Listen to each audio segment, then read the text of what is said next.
listeners are as important as our guests.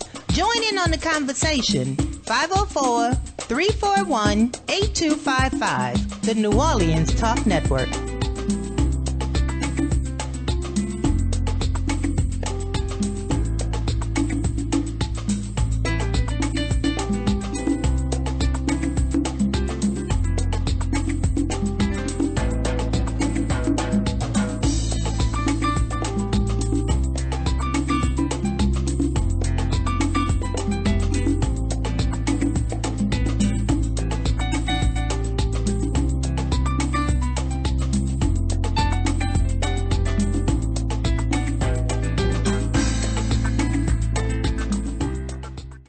Listeners are as important as our guests. Join in on the conversation. 504-341-8255. The New Orleans Talk Network.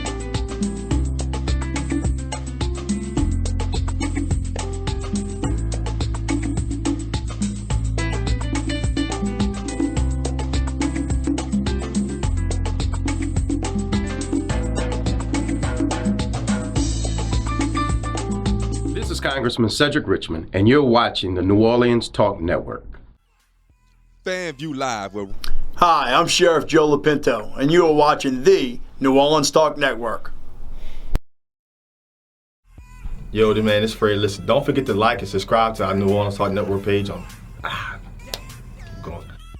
What's up, everybody? This is your boy Fred. Listen, don't forget to like our page on YouTube, FanView, Facebook, FanView, and on Twitter, FanView New Orleans.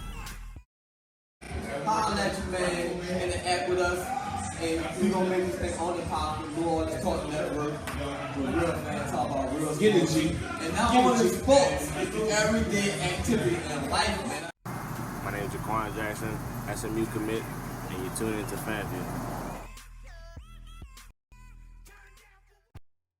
2017 Mr. Football. You are now tuned into FanView Live on New Orleans Talk Network. This is Congressman Cedric Richmond, and you're watching the New Orleans Talk Network. FanView Live, where real fans talk about real sports, only on the New Orleans Talk Network. Like us on Facebook, subscribe to us on YouTube, because we're not just a sports talk show, we're a talk show about sports. What's up, everybody? This is boy Coach Hurricane here. You can follow me on Facebook at Henry Singleton or on Twitter at HenryHayou15. Listen, this is your boy Fred. Listen, you can follow me on Facebook at Brandon Fred Jones, or you can follow me on Twitter at BFred Jones. This is Jeremiah Gray, man, with GSportz. You can follow me on Facebook, Jeremiah Gray, A.K.A, and on Twitter, G_paid in full 08. Pay me the money! money! Yeah. Turn down for what? Yeah. Turn down for what? Yeah. Turn down for what? Whoa, what's up, everybody? Listen, welcome back. FanView, Real Fans Talk Sports, New Orleans Talk Network. This is your boy Fred. Coach Hurricane here. We in the building. My man GSportz, man, he's out covering the game. I think he's covering the Landry Walker, John Curtis game tonight. Yes, sir. Man, Week one. Week one. Week one is officially upon us. High school football. Yes, sir. Yes. Yeah. We've been waiting for that time, folks. Football time. It's arrived. We already know what happens at the end of August. Every year around this time, they get it on and popping. Y'all know what I have to do before I get this show started. I always give a shout and salute to the armed forces, the Army, the Navy, Air Force, Marines, Coast Guard, first responders, local police department, local fire department. Thank y'all so much from the bottom of our hearts. We can't thank y'all enough. And no one gives y'all a shout out and appreciation. FanView, each and every Thursday, will give y'all a shout out and support. But listen, we got a lot to discuss, a lot to talk about in sports. For people who just tuning into the show, this is FanView Live. Y'all can follow us on Instagram at FanView Live. Y'all can follow us on Twitter at FanView NOLA. And don't forget to follow New Orleans Talk Network on all their social media platforms at NOTN Talk on Twitter, Instagram, and follow New Orleans Talk Network on Facebook also. For Saints fans who was tuning in to the live stream when we played the Chargers, I did hit the likes buttons. Something we heavily discussed during that stream. Teddy Bridgewater Should the Saints make the acquisition? If a lot of time for the first time, as us as fans, we was making that big time discussion. And guess what happened? Happened yesterday. Teddy Bridgewater. The man was on the bus, Coach Hen. Yeah. Got the call. Been traded to New Orleans. For people who don't know, the compensation the Saints traded, they traded a 3rd-round pick, and they got Teddy Bridgewater back in return for also they got a 6th-round pick from the Jets. Yeah. Do you think the Saints got their heir successor to Drew Brees? The heir apparent.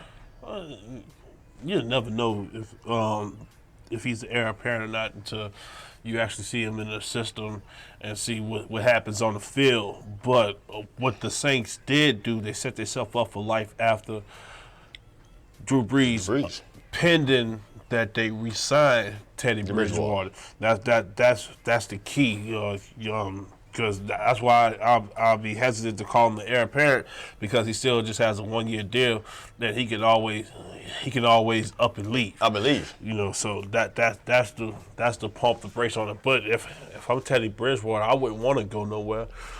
Sit back and learn the system, and then if you just look at the demographic of what the Saints team is now compared to what they were just 2 years ago, like most of your star players are young. You got Kamara, Michael Thomas, Meredith, Cam Jordan, Sheldon Rinkers, Marshawn Lattimore. You got Patrick Robinson back, who's just turned 28. Demario Davis, Anzalone, Pete, Ryan Ramczyk. Man, you talking about this is a young there's roster. At least 20 guys that you depend on. I don't want to say Von Bell, but you know what I'm saying? If he plays that Kenneth Vaccaro role, he's a better coverage guy than him. But you talking about potentially on a 3 to 4 year stretch after Brees retires. Right. After this year, next year. If you know what I'm saying, you talking about a 3 or 4 year stretch after that, which the only person who will have big time money by then will be Michael Thomas. Cam will be close to the end of that deal, and you still set up for something magical, especially if you keep hitting on draft picks. The only bad thing about this trade, now New Orleans only has 1 pick in the first 2 days of the draft. Correct. Coming up. That's the only bad thing. And we've been doing so well in the draft. And we lost the 1st-round pick with Marcus Davenport there. Correct. We lost the 3rd-round pick, so now you just have the 2nd-round. Yeah, the 2nd-round pick. So that's the only bad thing. Well, I would say this. I thought during the stream, when we actually streamed again, I thought it'd be very complicated to make a deal for Teddy Bridgewater just because of financials. I was trying to explain to a lot of people about the cap. Saints had $4 million in cap. I think Teddy Bridgewater accounted for $6 million in cap. No, he only accounted for $1 million. I know it since the trade happened, but when he was on the Jets roster, I was looking at the cap number. But he's only going to account for $1 million on the cap this year. So you say to yourself, man, you give up a 3rd-round pick to potentially get a guy that can sit behind top 5 quarterback to me historically all time and learn a system that I think he can be prosecuted. Teddy Bridgewater is an accurate quarterback. People looking at Teddy Bridgewater, he can get out in space and get mobile. No, Teddy Bridgewater is going to play from the pocket and make throws, and he can be a very accurate quarterback and learn the system of Sean Payton. I thought it was a very great deal that they made to sacrifice a 3rd-round pick to get a guy that you can get in and say, man, look, when he started, now granted, people don't remember, Teddy Bridgewater never lost his job. He had an injury. That team doesn't trade for Sam Bradford if Teddy Bridgewater don't have that ACL accident in camp. He didn't even get hit. It was a non-incidental contact issue that he had got an injury off of. So that guy would still probably be the Minnesota Vikings quarterback today, give or take, didn't have a football snap in 2 seasons. Right. So I'm saying to myself, man, this is a good situation for him. We saw what happened in the Jets preseason. He probably would have been their starter if they don't draft a quarterback with their 1st overall pick, which they drafted Donald. And you kind of had an idea if Donald was going to have any kind of good looking in preseason, they're going to go with Donald. And that made sense. He looked it well for them. He was doing well for them in camp. You go with the rookie. My thing is, man, now that you traded, I love what Jeff Allen and Mickey Loomis has done by getting in Teddy Bridgewater and saying to yourself, look, now what you got to do now is shore up the deal. I think this is a guy that you may want to get maybe a 2-year extension to early, and it just off the strength of the fact that at the end of the day, I would want to not undervalue the fact that you traded for a guy that you don't want to keep longer than one season. Right. I would make a suggestion to them and say, hey, look, get Teddy Bridgewater, re-sign him. Maybe it's another, 3-year deal for right now. Maybe next year, come that year, you want to maybe give him maybe $7 to $8 million. And on the last year that deal, which is when Drew Brees is up, because Drew Brees is going to be here this year and next year. And when Drew's a free agent, you say to yourself, look, make that last year deal maybe like a $15, $16 million deal for Bridgewater, kind of giving the Saints the indication, or even giving Drew the indication that, hey, listen, you're 41 years old. We're going to give you these last 2 years to see what you can do with this roster, see what you can do with your team, and see if you can try to make yourself a Super Bowl team. But after that, if this guy's been looking like he's been looking pretty good, I'm going to go with this kid here because obviously he's still a younger football player. What this honestly does now, if you're Jeff Ireland, you Mickey Loomis, you have to get a deal done now. Yeah, no. You got to get. There's 2 things you got to do before the season even reach the first quarter. What I mean, the first 4 days, you got to re-sign Michael Thomas and re-sign Teddy Bridgewater. Secure that, go into the rest of the season with that off your back. Because here's the thing, with this move now, it lets me know who the 2 quarterbacks are going into the season. J.T. Barrett's not going to be a practice squad, guys. Tom Savage will never see a light of day.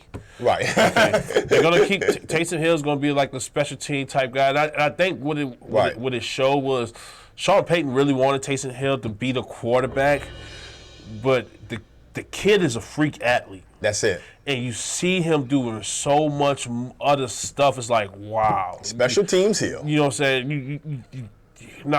I will see.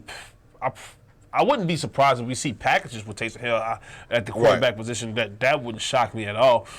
But you talking about now saying, look, Taysom, look, I'm not going to put you in the box to where I'm saying, look, don't use your athleticism. Right. Let's see if you could play wide receiver. Let's see if you could, do some. Let's see if you can do some other things for us. Right. But you found the home on this roster. The thing is, we're just going to get 2 pure quarterbacks and move forward. So, but the thing is, you giving somebody Teddy, and then this is one thing Teddy doesn't get enough credit for.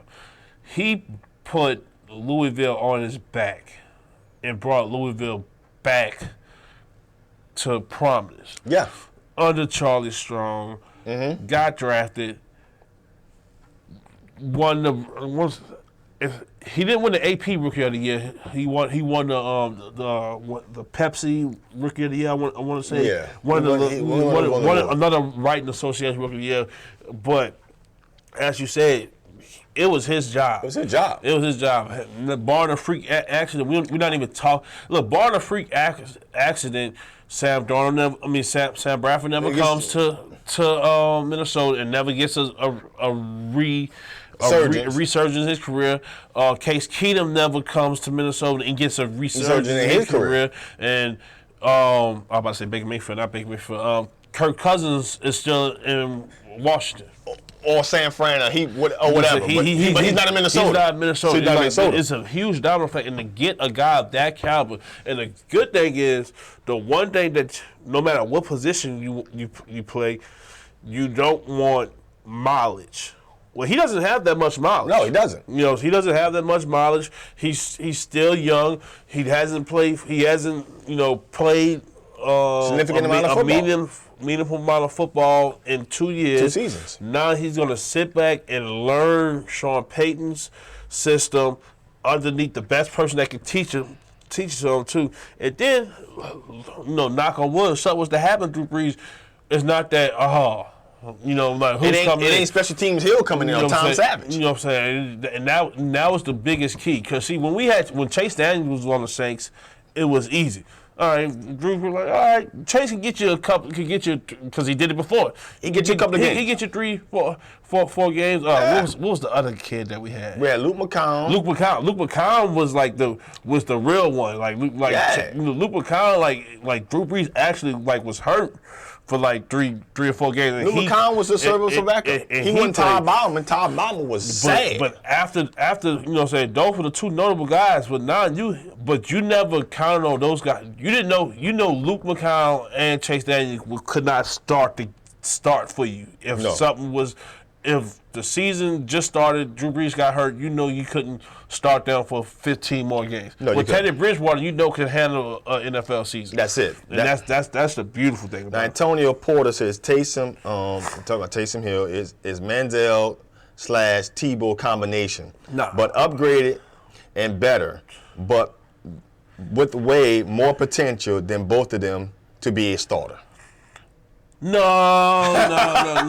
Taysom, I don't. You don't think Taysom Hill is better than Tebow? Yeah, Taysom, he's better than both of them, but Taysom Hill is what the Rams wanted Eric Crouch to be, if that makes sense. He was a hella athletic guy. Okay, I'm following. At his position in Nebraska, and Taysom out of BYU. And it's like, you know what? We don't want you to play quarterback in the league. We're going to put you at receiver. Right. But this is, Taysom Hill is closer to Colin Kaepernick than any day. He has a cannon for an arm. He got the size. He's athletic. Right. But where do you put him? Where do you put him? And he has to be in the right system if he's going to start quarterback. And the thing about Taysom is he does what he did what few quarterbacks do. He showed the willingness. Look, you need a special person, I'll go out there. You need somebody to block, I'll go out there. You need somebody to do this, I'll go. Yeah. He showed that willingness. Most quarterbacks are prima donnas. They think they're the quarterback because 9 times out of 10, from the time they started playing the sport to their last snap, they've always been the guy. Right. So they never walk into a situation where they're not the starter or this and that. So you ask them to change positions. That's not going to happen. That's not going to happen. Well, then again, when I look at Taysom Hill, Taysom special teams Hill to me. To me, at the end of the day, I think it's a guy that when I'm looking at him, I'm saying to myself, man, freak of an athlete, can do a lot of different things, but man, when it comes to the regular season, he just wasn't a guy I was just comfortable with under that quarterback. The second preseason game told a lot to me. It just told me that he was just uncomfortable having to read coverages consistently over and over. Some games, if you go against a second or third team defense, man, guess what? He can make some plays, but if he get to a first team offense when teams doing a lot of pre-snap things against him, he's going to be rusted. He's going to be flustered. And it's like, that's not what I'm looking for as a starting quarterback in the NFL. But does he have talent and ability? Yeah. He has proven that he can make this team. If somebody need to go make a special teams play or he need to put somebody to make a play to do something, Taysom Hill is going to do it. So I like what I see in that. But for him to be my quarterback, man, I just think that everybody can play their position at the pro level. And I don't think he can play it. But we also have another comment. Hold on. My mama asked a question. Go ahead. Do we think that the Saints are going to make the playoffs this year? Without a shout, my doubt. Now I will say this too, Mama. I think it's a 2-man race in our division. And Saints Falcons. Yeah, it's a 2-man race in our division.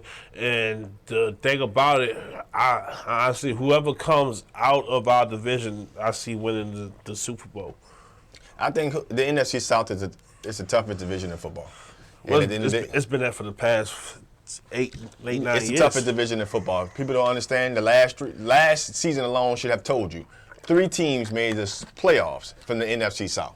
That should give you a clue. Your 2 wild card teams with NFC South teams, and the Falcons, I believe, the Saints won the division. Saints won the division. Falcons made the wild card, and the Carolina Panthers made the wild card. So 3 teams out of the NFC South made the playoffs last year. And the Falcons made it to the NFC Championship. No, they lost. The Saints and the Falcons lost the divisional round. Yeah, they both lost. They both won their wild card. 2 NFC top teams won the wild card game. But I'm looking at the Saints, man. Are they a playoff team? Absolutely. I think they're a 10-win team again this season. Hold on. But who said it from the jump last year?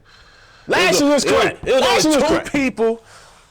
Me and the King told y'all from the jump that we were making the playoff, and Man, I don't know what y'all, man. Man, I ain't see it last year. I saw 6-10, and it started up 0-2. It was bad. I had a trend going. 5 Mickey Loomis, 5 Sean Payton. The trend was hot until they went on the winning streak. Then the trend just died. Trust your boy who's on the sideline. Trust your boys who's on the sideline, man. I'm telling you. Listen, I look at it this way. At the end of the day, the Saints are going into last season, to me, I didn't see a playoff roster. Now, this season, I see a playoff roster, playoff coaching.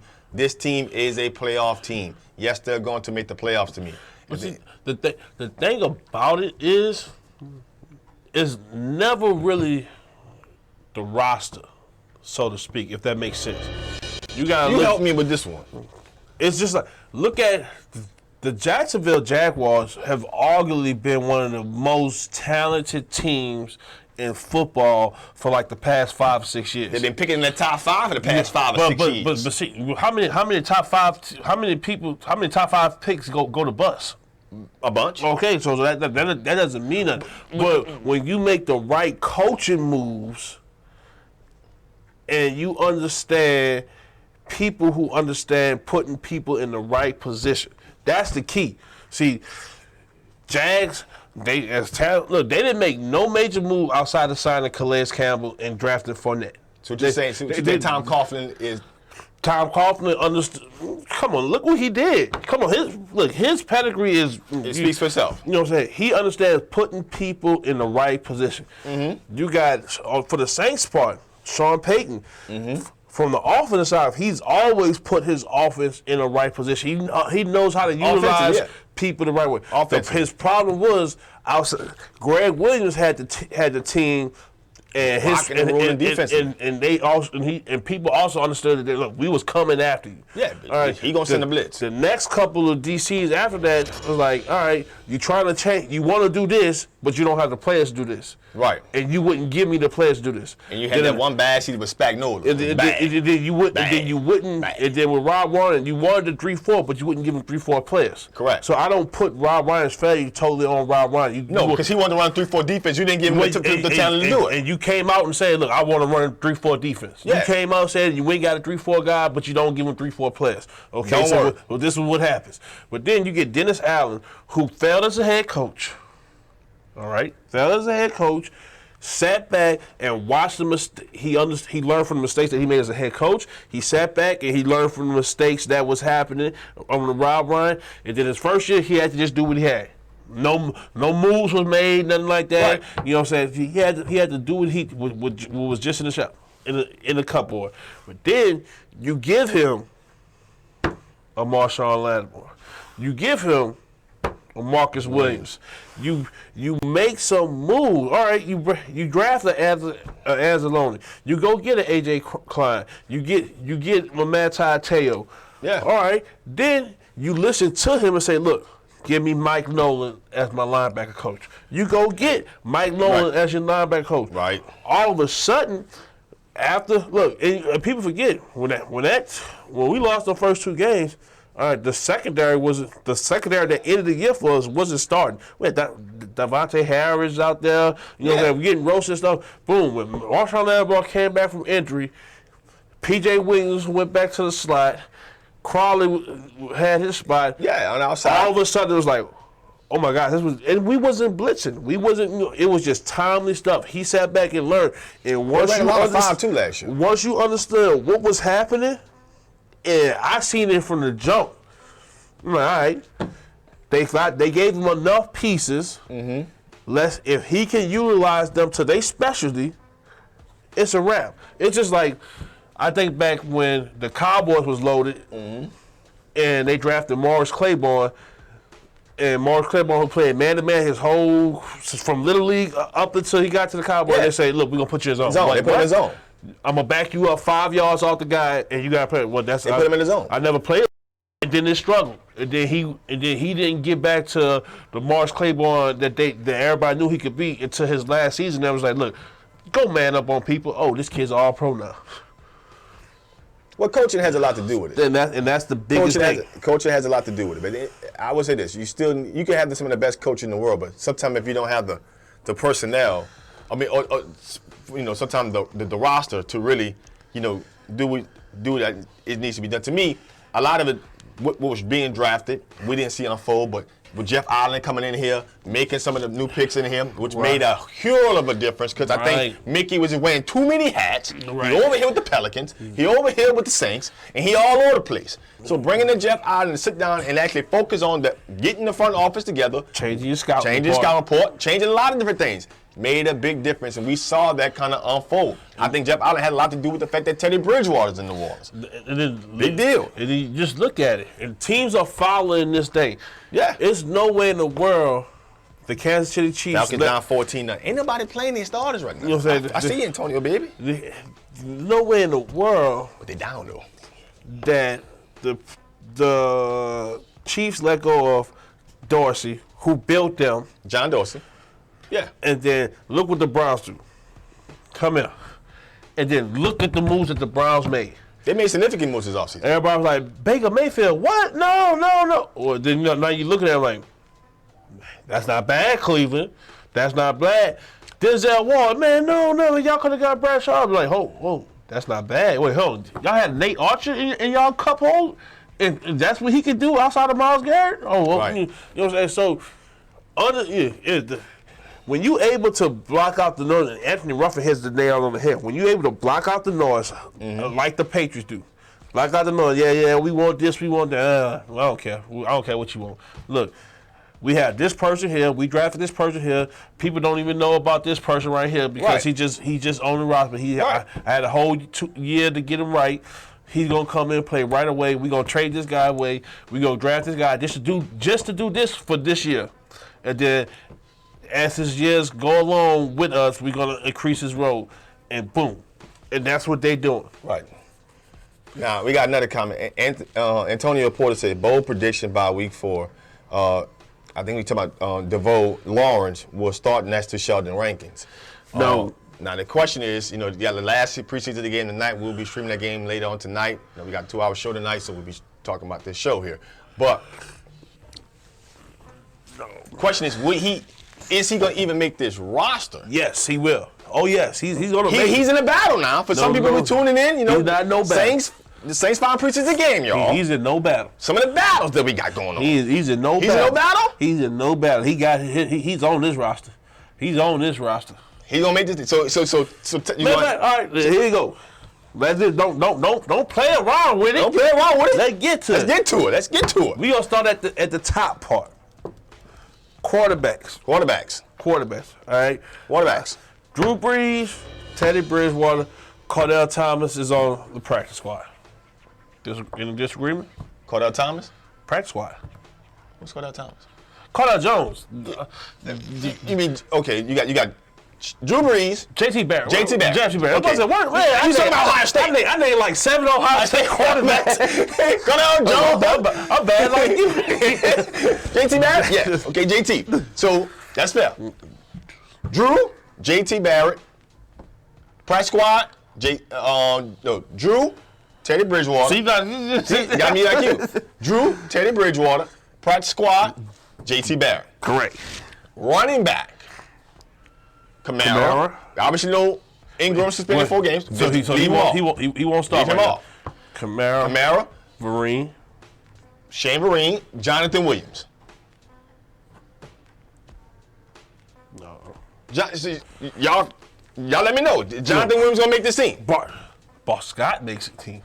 Boston Scott? He makes the team. Special team purposes. No. He's gonna be the Kamara role backup. Y'all think Boston Scott gonna make this team? He's gonna be the Kamara. He played just like Kamara. He played just like Kamara. Now Kamara is a bigger factor, but if something was to happen to Kamara, you got somebody that can pick up, and you won't have to change your offense. I.e., what happened when we played the Falcons the first time when Kamara got knocked out. It's like, okay, we just got Mark Ingram. We got Mark Ingram. We got Lalasco. We ain't got nobody else that can that fill that role. Well, he makes the team simply because of that. Antonio Porter says Ingram, Kamara, Williams, and Scott. But Ingram gonna be out 4 games. Ingram won't count to your active roster to week 5. Right. To week 5. So Williams. So you got an open spot there. So Williams and West will make it up until week 5, and one of those guys will probably fall off. So Williams will make it just because of that probably because Ingram's not going to be available. Then once Ingram come back, then Williams could go and you know it'll be Ingram, Kamara, West, and Scott. Could be Scott or. I'm telling you, it's gonna be Scott, baby. It's gonna be Scott, baby. Depending on how Williams running, baby. I'm going for Williams. It's gonna be Scott, baby. Williams, baby. Jonathan Williams. I don't Arkansas, baby. Nah, he gonna Arkansas, baby. He gonna Arkansas. He might go to the practice squad. They both can go.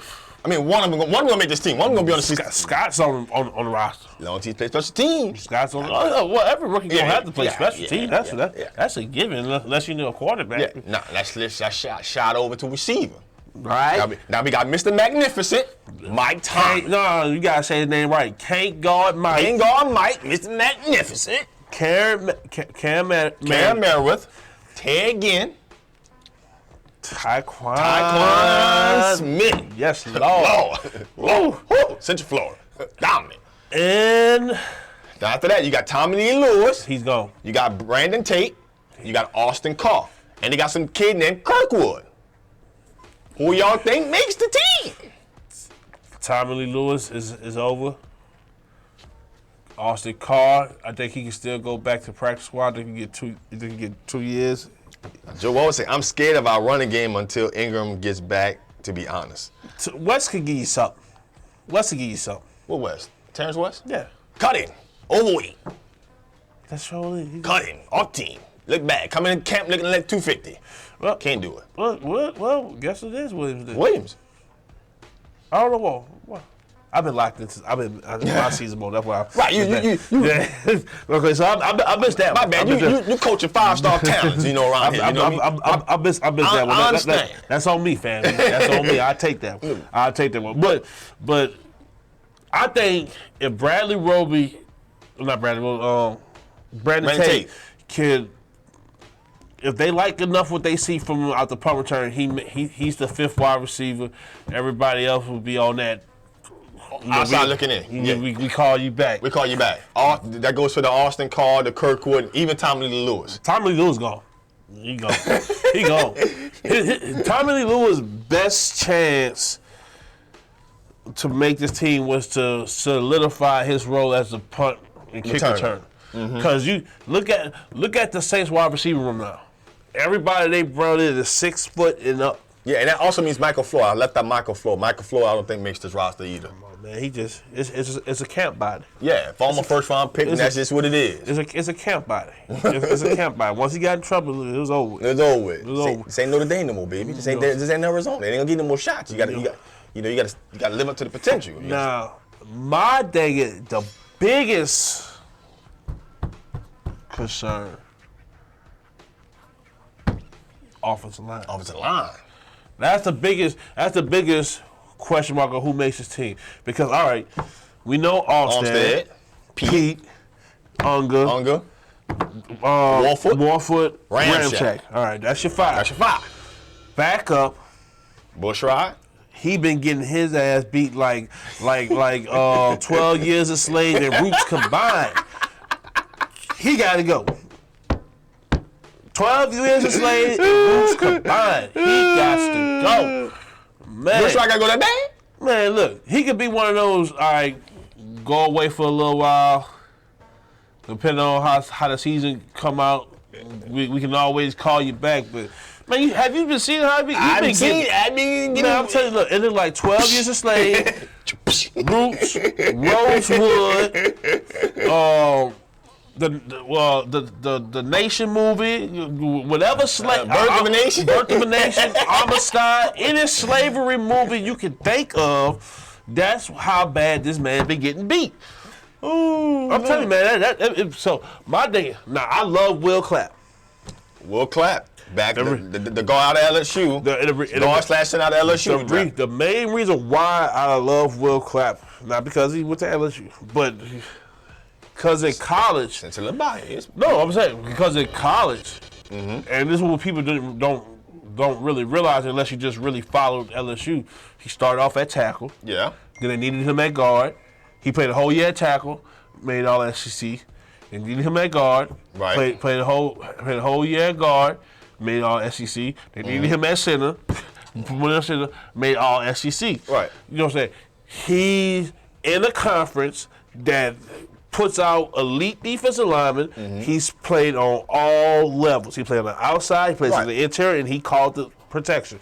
So, to me, that's somebody you want to keep. Right. That want to keep. He's backup center, back play both guards. You might just need him on there. He might be. He's a hell of a lot better than what Tim Lelito was. Tim Lelito was horrible. And you ask Tim Lelito to do all those things. Well, you got two guys that can do that now. You got him and you got the Tom kid. You got the I couldn't get his first name. I think it's David Tom. Cameron Tom of the Southern Miss. And he's from Baton Rouge. Yeah. You know what I'm saying? And on top of that, too, you got the right tackle that we drafted, Rick Leonard. And see, I think the only reason why Leonard makes the team is because he's a draft selection this year. He's a fourth round investor, so you like you know what I'm saying. But so that's 5, 6, 7. Typically, you keep about maybe 8 or 9. You need about 9. So you got all right. So that's 5. I say Tom, and Clap. Then you got Rick. That's 6, 7. And it looks like they have another 8. Guy who could. There's a John Forlington. No, he don't make it. And then you have a Landon Turner. Landon Turner probably makes it. And it's and the main reason why, because you have Pete on your team. Correct. Pete can easily kick out to tackle. Right. And you can bring in one of these other center/guards. Right. You know what I'm saying? Losing Clemente really hurt.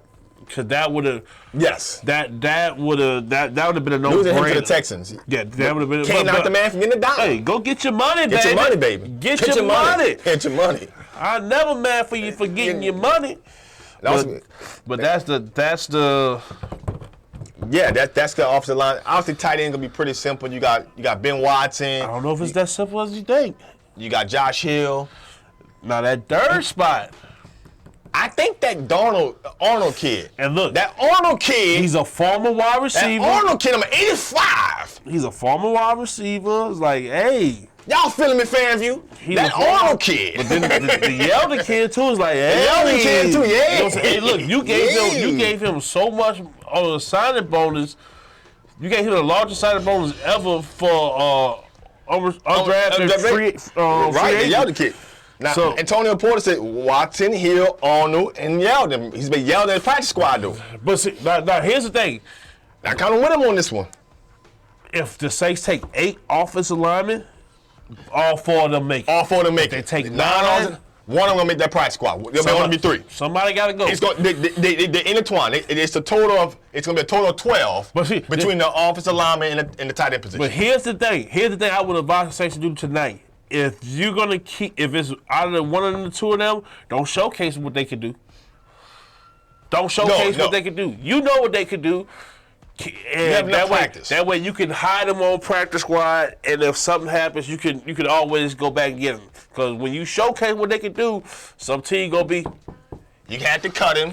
I'm gonna sign him just because. I'm not gonna clear waivers. And here's the day too. People know what Yeldon could do. He was a highly, scouted kid coming out. I would take my chance on keeping Yeldon. If it came down to one guy go to press squad, one guy go to act. I'll take my chance on keeping Yeldon and waive Arnold and letting Arnold go start on the practice squad, and then he can easily come back over. Right. Because people got enough film on Yeldon to like, if he goes to practice squad, he might not make it. He might not make it to the final. Like he might make it on somebody else 53. That's just correct. that fast. Just that fast. Just because there's enough tape on Yeldon that's out there. Which Anthony Ruffin filled me on this.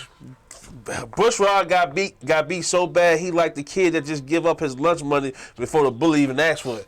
That's how horrible he did. I mean, I know somebody had to film me how bad this boy been playing. Good gracious. Good gracious, ass and bodacious. Man. Now we gotta go to the money side, to the money D-line, baby. D-line. D-line. In the trenches. It's no secret. Mr. Cameron, I play every game Jordan will be. Mr. Durability. Mr. Durability. Cam Jordan, Marcus Davenport, without question. But I don't think Davenport starts. Nah. Trey Hickerson. Trey Henderson. And Alex Okafor. That's your 4. Okay. Inside, Sheldon Rankins. Daniel Adamada. Behind them, Mitchell Lowen. Mitchell Lowen making strides. And my boy, Mr. Lawrence. So Tyler Davidson now. See, that's the now here's the kill. Tyler Davidson still possibly makes the team because Anyamata and Rankins can both play in too. They both line up at in it sometimes. Certain packages. So if you talk about if you go to Patinas like that you're gonna get this, like, so if you play Minnesota right back or somebody like the Rams right back, or Seattle, that's that's Tyler Davidson game. Right. That's Sheldon Rankins game. Then when you play a team that's gonna be more pass heavy, all right, Tyler Davidson might not get that many snaps again. Right. But you did invest in him. He's done nothing but get better and better and better each year. Right. Don't let him go. I'm cool with that. Now, what's the old man in the room that we got? D-line. He's at the Bromley. No, Jay Bromley, he's gonna be out. You got to go. Jay Bromley's gonna be out. And I think the RTA run in front of the Superdome about 7:30. I think that's the last time that you catch it. You catch that RTA back to Canal Street. You can walk to Canal Street, save a couple dollars, catch the little trolley, bring it to the station. My man Antonio Porter says obviously it'd be Jordan, Rankins, Lawrence, Davenport, Hendrickson, Okafor, Adamada, and Lowen. I think he's leaving Tyler Davidson out. You can't leave Tyler Davidson out. And Joshua Show says Davidson needs to be there for 4-3 sets. Somebody, I tell you, we own it today. When I tell you y'all own it today, fans, y'all own it today because y'all understand what I'm saying. Y'all understand what I'm saying. You can't look. You don't give away no versatile lineman. Any lineman that can play both the right, left, in the middle, or both sides, you keep them. So that's why Rankins, Ironman would never go nowhere. So you're thinking non-defensive linemen? Because if you're gonna keep Mitchell Lowen and you're gonna keep DeVron Lawrence, and you got Sheldon Rankins, we got Adamada, we got Okafor, we got Davenport, we got Trey Hickerson, we got Cam Jordan. Yeah. That's 9. Well, shit, that it is. That means Kihaha. Man, Kihaha. You're 2 years overdue. Time to go. Kihaha is a low-high oil. That means Muhammad out of Miami. He can still go back on practice squad. Muhammad can go back on practice. Go get cut. No, the other day too, Mitchell Lowen can still go on practice squad, and Tyler Davidson can get the spot with ease if that's what that's how they try to do. George Johnson, you're out of there. And he's been so hit and miss. But when he hit, oh my God, that might be a practice squad kid. Yeah. You know what I'm saying? I think like Jay Elliott. Deuce. You're not even in the conversation. Deuce says, Choke, Deuce is. You know what I'm saying? So I think that's where we go. I think that's what it is. But they found a star in the making in Lawrence. And Mitchell Lowen too. But Tyler Davidson, he's done nothing wrong. It's just that to put it to where everybody, it's just like you've been in high school with this person your whole life, and this girl, she's always been fine. Right. She's always been fine.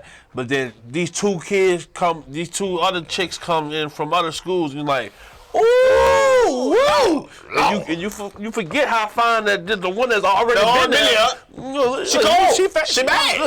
She bad. You'll be happy to take her to the prom. You hear me? Yeah. You know what I'm saying? Your boys be like, "Oh, that's you." That's you.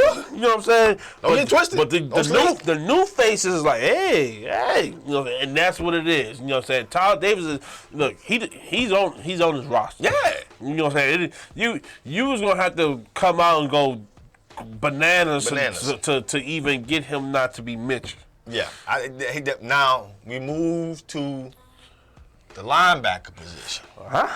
Now we got Demario Davis, who we know is gonna be the stamp of this defense. That's just is what it is. The stamp of the defense. No.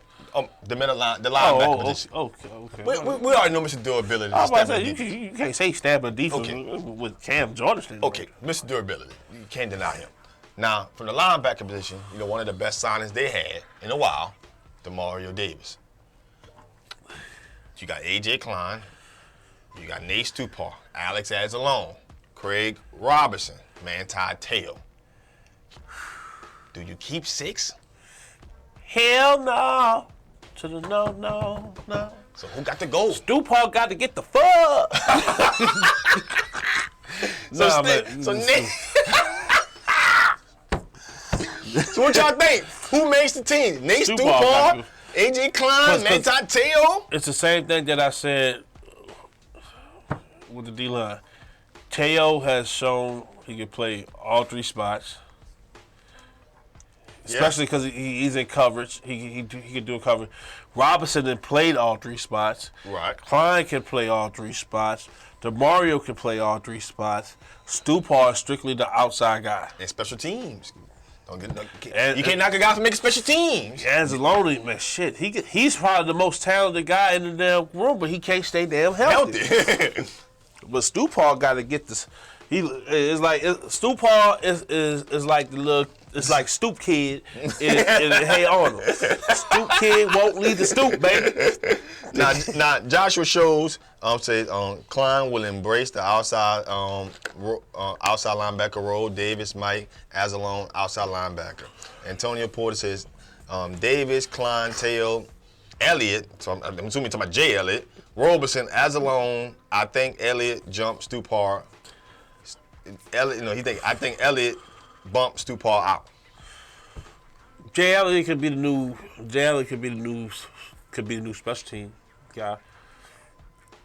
Possibility, yeah. But do you think here's the question I had. Do you think you keep 6 linebackers? Well, you gotta keep 6. But you got a crowded secondary this year.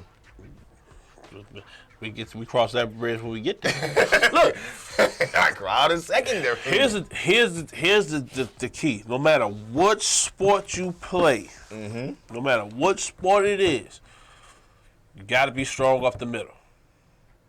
No matter what sport it is, baseball, if you catch a pitcher, shortstop, and second baseman ain't shit, you're sorry. Yeah. Basketball, if the center and point guard ain't shit, you're sorry. What other sport they got? Hockey. Look, if you ain't got no damn goalie and whoever that motherfucker that play right in front of the goalie, you shit water. Soccer. Look, if you're fullback and you got down and your goalie ain't about shit, you shit water. Football. If you center quarterback. If guards ain't about nothing, you shit water. on the defense side, if your front 7 ain't about nothing, you shit water. That's what it is. That is what it is. That's what it is. So PJ Brown, facts. Facts. So you playing team sport, that's what it is. So the ball's down. Look, the middle is what it is. The middle controls everything. Look, it just promise. Look at your body. If you cute in the face, you got nice legs, but your stomach is as wide as a goddamn G&O, you shit water. Man, that's a big girl, that's a big dude, but he cute, but that's shit it. Water. That's it. Shit water. You ain't shaking nothing over here. You keep that shit. You ain't shaking. Keep moving. You ain't shaking shit over here. Nah, you keep that moving. But I mean, you got the Cortland Jumper. I think he's out. Nate Stupar got to have a heck of a game tonight. I think him and Jay Elliott got to have 2 heck of a game. They battling out for a spot. They got to figure it out. They definitely got to figure it out. Now we going to the secondary. This is where it gets. This is where it gets a little dicey. But things get a little tough, folks. Marshall Lattimore. Crawley. Ken Crawley. P-Rob. P-Rob. Marcus Williams. Kirk Coleman. That's 5. All right. Let's go back to the corner. Let's go back. The second corner you got coming up. P.J. Williams. I think it's Ship or Shell. I'm being honest. I think he got to play tonight. I think it's Ship or Shell. I think it's Ship has Sell. Ooh, what y'all think, y'all? I think P.J. Williams. I think Ship and Sell. I think P.J. What do y'all think? I think P.J. Ship and Sell. I think P.J. Ship has Sell. Especially because P.J. was not good on the outside. Yes. He was damn good in the slot. Well, shit, you bring in P-Rob. Who was great in the slot for Philadelphia. Pretty deep. Was decent in the slot when he played in Indianapolis. Before he got to Philadelphia, he was learning that position because he was bad and atrocious in San Diego on the outside. Got to the Indianapolis coast, played in the slot, developed. Went to Philly, became the man in the slot. And now he's back. In the slot. So he doesn't make it. I honestly don't. Now who? Now here the question is this: you got Arthur Millette and Jameson makes it, and you got Natrell Jameson. Millette and Jameson makes it, and then you got Justin Hardy. The question is, Hardy would be a special team guy. Justin Hardy. Then you got to worry about Bingo. But I think Banjo is out. I think Banjo is out. And Von Bell. Von Bell stays. Von Bell stays. Look, the only way, I'm going to be honest, the only way P.J. Williams makes this squad is if he's the safety. If he backs up Williams. They go 3. Look, they run a 3 safety set. Coach I think he out. That's the only way he makes it. Banjo could be that guy, like, all right, look, go. All right, Banjo, you go. And Banjo would be like what Raphael Bush was. And I didn't even mention Cameron Moore, the draft pick out of Boston College. Moore might be one of those guys that can play. Well, Moore did play some safety. Yeah, Moore did play some safety. Hey, Antonio Porter said you got Lattimore, Crawley, Robinson, obviously Marcus Williams, Arthur Millette, and Justin Hardy.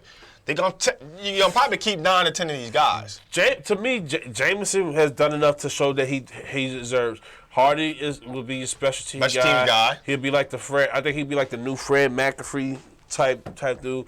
Moore you got to keep Moore because he's invested this year. Yeah. And look, if we count Ronald Powell for goddamn 3 years, shit. Now Ronald Powell is the number 1 overall high school talent, come out of high school and went to Florida. But when he got to Florida, he was shit with one.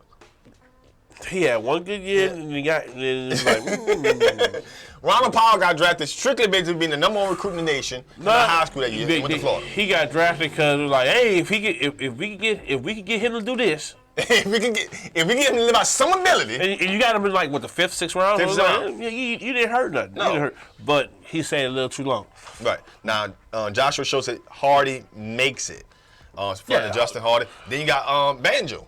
Banjo don't make it. Banjo don't make it? Do we say Raphael Bush? No, Raphael Bush is on. He's not here.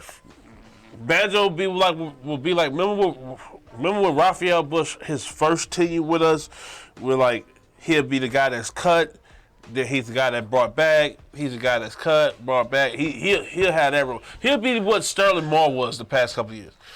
You know what I'm saying? If somebody injured, he's available, you bring him back. You know the system, yeah. You bring him back. Come on, play ball. But a guy that's probably not going to make that 53-man roster. And it's the same thing with Bushrod. Now, here's the question. What about, now, think about the kid, and I didn't mention his name, the other Marcus Williams who caught the pick 6 in the game last week. What about that kid? who caught the number 25, who caught the pick 6. He could also be. He could be a goddamn practice squad person. And Arthur Mollett. We ain't talking about Arthur Mollett. I said Mollett make it. Mollett makes it? I said the corners would be Lattimore, Crowley, Mollett, Patrick Robinson. Nah, I'm talking about outside. Outside. Jameson. Natrell Jameson. That's what Jameson and Mollett will be the backups. And then you of course. Damn, we gotta resign Crowley this year. Yeah. Get them 3 people signed before that first half, man. I mean, for that first quarter, and we good. I think I'm with you, Coach, and I think P.J. Williams is out. P.J. gone. I think P.J. Williams is out. Especially, I don't know if he's playing or not, but I think that he's running to a point where I think he's out. I will say this. If you can find somebody that's willing to trade for him, by all means. By all means. But I think he's not going to be on I don't think when it comes down to the come down, I think he's not going to be on the team. I think that the injuries, then when you sign P-Rod back to the Saints, that kind of sealed his fate. He had to start to show that, hey, listen, what can he be to this team? And at the end of the day, he had an injury in one of these preseason games. You say to yourself, man, I don't think this guy makes this team. Another reason why I think, all right, Banjo, Bushrod, and P.J. Williams don't make it, it becomes a money issue. And if those 3 guys are on your roster week 1, no matter if you cut them or not after that, you have to pay them for that whole year. It's guaranteed funds. Guaranteed funds.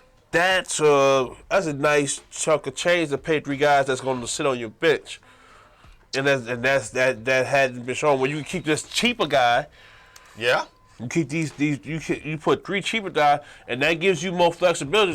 So hey, let's say somebody gets cut, like if Michael Kendricks wasn't going to jail. Well, he wouldn't have got cut by the Browns. Wouldn't have got by the Browns either. But y'all get what I'm saying. If a player gets that cut, that's decent, it's serviceable, and we can find something that they was good at, and you just let these 3, decent chunk of change. Well, that 3 can go to that, half of that go to that one person, right? And we can make something happen, right? Now, I will also say that the Saints release P.J. Williams, they saved $700,000 in cap space, which is, hey, it's not millions, but hey. Shit, give me $700,000. What would I do with it? They saved $700K with the release of P.J. Williams. Jose Tringo says, yeah, I think P.J. is gone. Antonio Porter says, I agree with Coach. P.J. Williams' only other option is backup safety, assuming we don't keep Banjo. And I think with Moore, who's played at both. I hadn't seen or heard anything of him, getting work at the safety position. But usually when you come in, it's if you've shown to play both positions, like you'll get time. You share the same meeting room. You know what I'm saying? It's just that on the field stuff, having the DC seeing you actually. Yeah, but defensive backs, I'm assuming, having the same meeting room. They're all with Aaron Glenn. Aaron Glenn coaching just corners. He coaching corners and safeties. Right. He's a secondary coach. In the same meeting room. But yeah, I think it's gonna be. How much did we sign Bushrod for? Jonathan Bushrod, when he signed, got the league minimum. So therefore, when he gets released, because I think he should be, the Saints save $450,000. So if him and PJ get released, that's $1 million. That's $1 million. All right. $1 million. What Banjo work? Banjo worth was when I look at Banjo is somewhere down here at the bottom, meaning that Banjo is not getting paid significant amount of money. Let me see something. Banjo.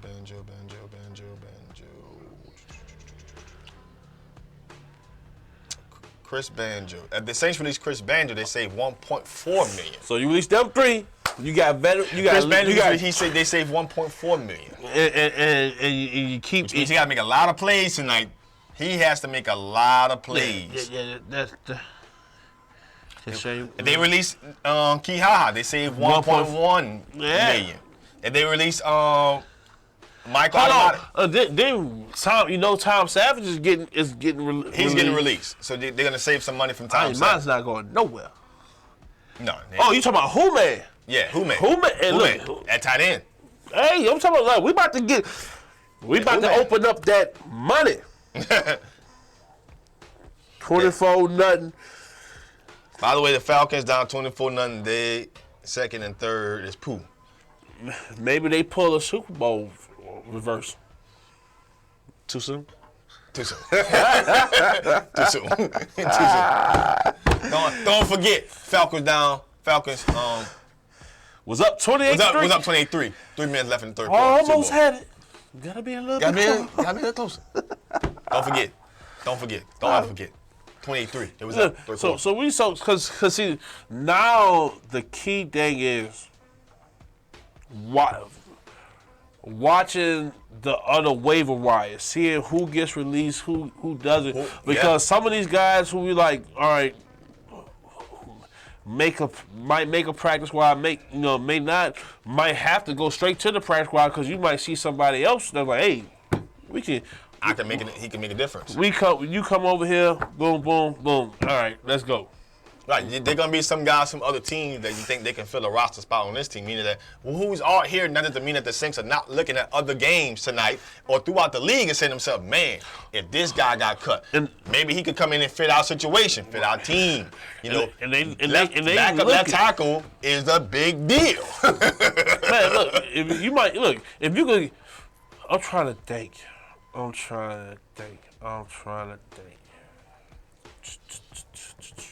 Now, for people who are following me, asking me where I get some of these numbers from, I follow a strategic site called overthecap.com. It has all the caps, guys get released, get breakdowns, so on and so forth. So when I say somebody's getting released and if the Saints save this kind of money, they saving this kind of money. They're saving this kind of cap. But Banjo, they released the Banjo, they get $1.4 million in cap space. Now, they owe him $100,000, according to this here, but it's $100,000 in dead money, but $1.4 million in savings. It's a lot of savings. Shit. Is there another punter out there we could get? A punter? We got Morris there. Shit, you release his ass, that's $7 million. I'm gonna find somebody to kick that back. Hey, now the red number over here is dead money. I know. Thomas Morstead is the best in the league at his position. No, he's not the best. He's not the best in the league. Better punter. You serious? Better punter. Better punter than Morstead. You better check the West Coast. They got him. Better punter than Morstead. Morstead gets it down in the 5 every time. It's consistent. So was Marquette King was getting it down there. You talking about for Oakland? Well, I don't know what he had now because he was too black for it. Oh no, we don't want that. Now he'll boot it down there. He gonna dance on your ass. Yeah, He like Marshall, like top, he top 3 for sure. Yeah, Morstead's up there. Now obviously we gonna still keep Will Lutz, at the kicker. So I don't have to go into the punting and kicking situation. Well, we gonna keep Will Lutz. Whoever long snapper, good job for you. Good job for you. You're on the team somehow, some way. Always been some reserve linebacker, wherever you are. We won't. Hey, look, we won't find out who you is unless you overshoot the punter or overshoot the holder. That's the only time we'll find. That's the only way we'll find out. And if we find you, we gonna get your ass. Yeah, whoever the long snapper for all 32 teams, whoever the long snappers are, congratulations. Man, you secure the bag. You secure the bag. Secure the bag. Got the easiest job in the world. That's just what that is. That's just kind of how that works out. So we kind of had the chance to break down.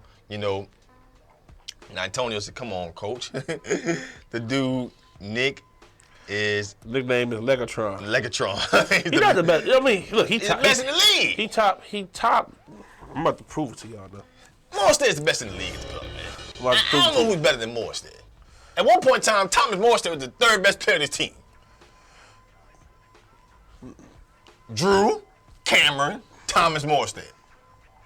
At one point in time. What point in time was that? 2 years ago, before you got Mike Thomas. Before you got Mike Thomas, you forgot about who was that wide receiver before him? Listen, Thomas Morstead did more for the team than Brandon Cooks at the time.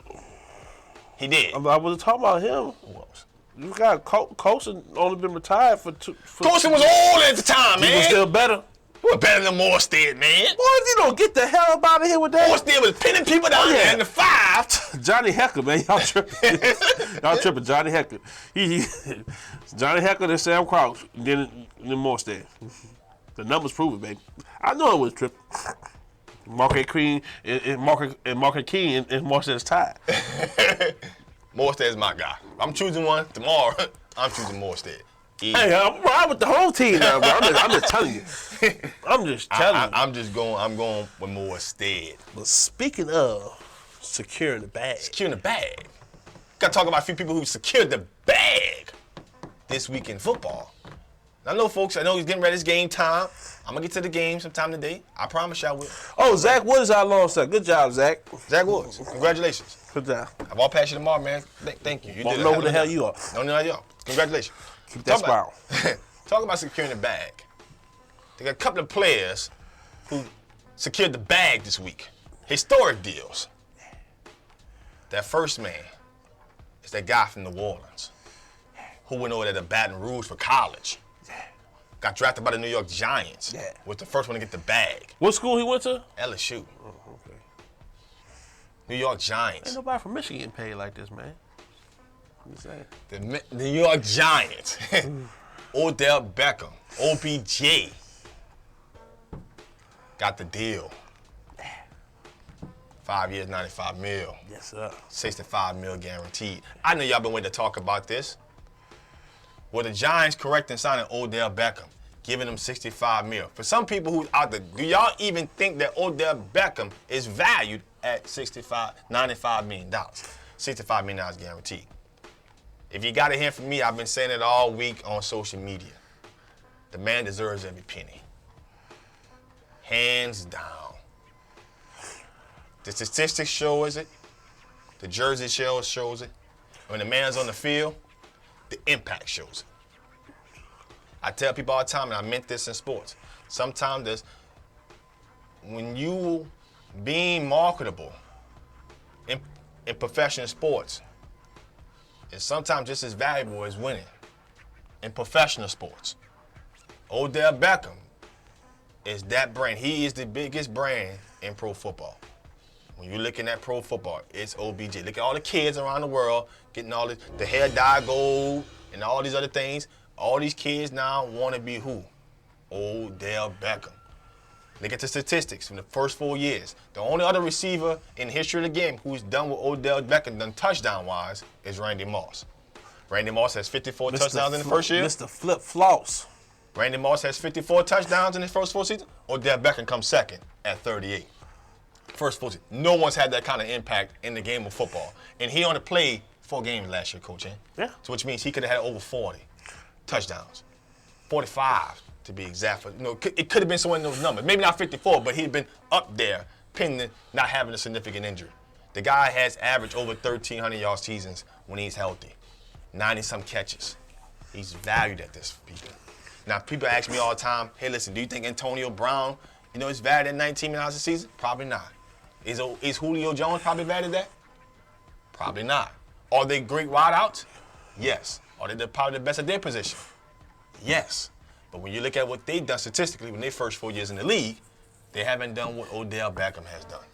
Now, are they better wideouts overall, possibly? Yeah.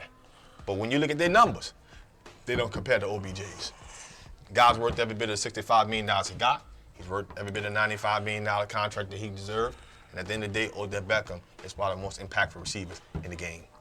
Look, man. Back when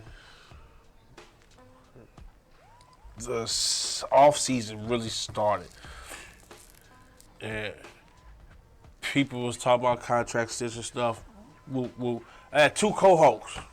One's covering the game right now. One's right here. I was like, man, look, they need to pay that man, and they need to pay him all the money that he wants. Antonio Brown had just got his. They were bickering, saying whether or not Odell should get close to what he got. They were bickering. But Odell, your boy never doubted you. I've been right here with you. I've been right here with you from the start. Since you first, when you made the catch at LSU, we'll put you on the map. And see, some people don't even know what I'm talking about. When the kickoff was going out of bounds, and you just stood at the end of the line, you just snatched that sucker out of mid-air like that without jumping, boom. They were like, did he really just, like, yeah, he did that. I've been with you since then, since you got knocked out in the club. Still been with you, baby. Look, man. On the field, nobody can touch him. Now, the thing about when you get to these top tier guys, it's only like one or two aspects that separates them. Julio is physically the most dominant. Right. Okay, we got that. Antonio runs better routes than Odell. But Odell is more explosive than both of them combined. He does it in the punt return, kick return. Offense. Offense. He makes the defense. You have to know where he's at. I'm not saying the other two don't, but you have to know where he's at. Correct. And he does it with no other help. He does it without a running game. Julio got two backs. Antonio got D-back. Odell, shit, who was there? No Paul back. Perkins, Shane Vereen, Orlando, Arlene Darkwa. Arlene Darkwa from Tulane, baby. Man, it was a rotating door these past four years, with him there. But he still put up the numbers. You see how much he meant to your team as a whole when he was the only one injured and you couldn't do nothing. You couldn't do nothing. You was last in the league in first downs, last in the league in touchdowns. He makes your whole team better just by him being on the field, active. Even if he doesn't get even when the ball don't even come his way, everybody else is wide open because everybody else's eyes is on him. He's that much more important. Then on a bigger scope of things, just think about what that does for LSU recruit. LSU recruiting has hit another plateau with this deal. Yeah, because now players are saying to myself, man, guess where that guy came from. But see, LSU got something that they can hang over the hats of everybody else. LSU not only has the most people in the league, they have worth $1 billion in contracts from active players. No other school could say that. No other school could say that. The second place team is like at $800 million, $1 billion worth of contracts of active players. That's special. That's special. So so that is just that's the full circle. You know what he did? He's a fashion person. Media, frenzy. There's no place that they can go that nobody knows about. Right. And now, to top it off, to get paid what you work, and to funnel it back, and to top it back off with Juice, Patrick, Andrew Whitworth, Fournette. The list goes on and on. You know what I'm saying? Tyrant. You know what I'm saying? You talk about out of 56 people that's in the league that went to this and university. And the next one coming up would be Debo. 56 Debo people coming up. 56 people that's from your school is $1 billion worth of contract. No other team can say that. That's crazy. Right. Danielle Hunter just got the bag. Debo about to get the bag. It's crazy. Yeah, Danielle Hunter got the bag. Debo about to get. Yeah, Debo's coming up. Brock is about to get the bag. It's crazy. Yeah, your dollars, goddamn, your dollars. Yeah, Michael's due. Michael's due for some money, and so you got a lot of guys came out of the program at LSU, and at the end of the day, and not some of the guys that's coming in. Darius would, don't wish wish the man all the health in the world, but that man can come back and be the guy that the Redskin think he's gonna need to be. He gonna be due for a bag, and that's just it's a reputable program. Collins. Trial Turner just got the bag. Yeah. Out of Carolina. People missing one of the highest paid guards in the league. So after that Pro Bowl, you went to the Super Bowl. Listen, end of the day, unless you produce some prospects, and it's like, whoa, that's not paying attention. These guys down there in Baton Rouge, you know, they do what they're doing. They come to make it pro players. Now, can they get it done on Saturdays? Still need to be seen. But on Sundays, these guys are showing their behinds. They're showing their behinds. Sir. So to me, Odell Beckham, man, congratulations, you know, on earning the contract. Like I said it before, not every player is gonna be worth that kind of contract. I know a lot of times I mentioned the comment of, you know, what is Mike Thomas's value now than Odell Beckham? Here's the truth.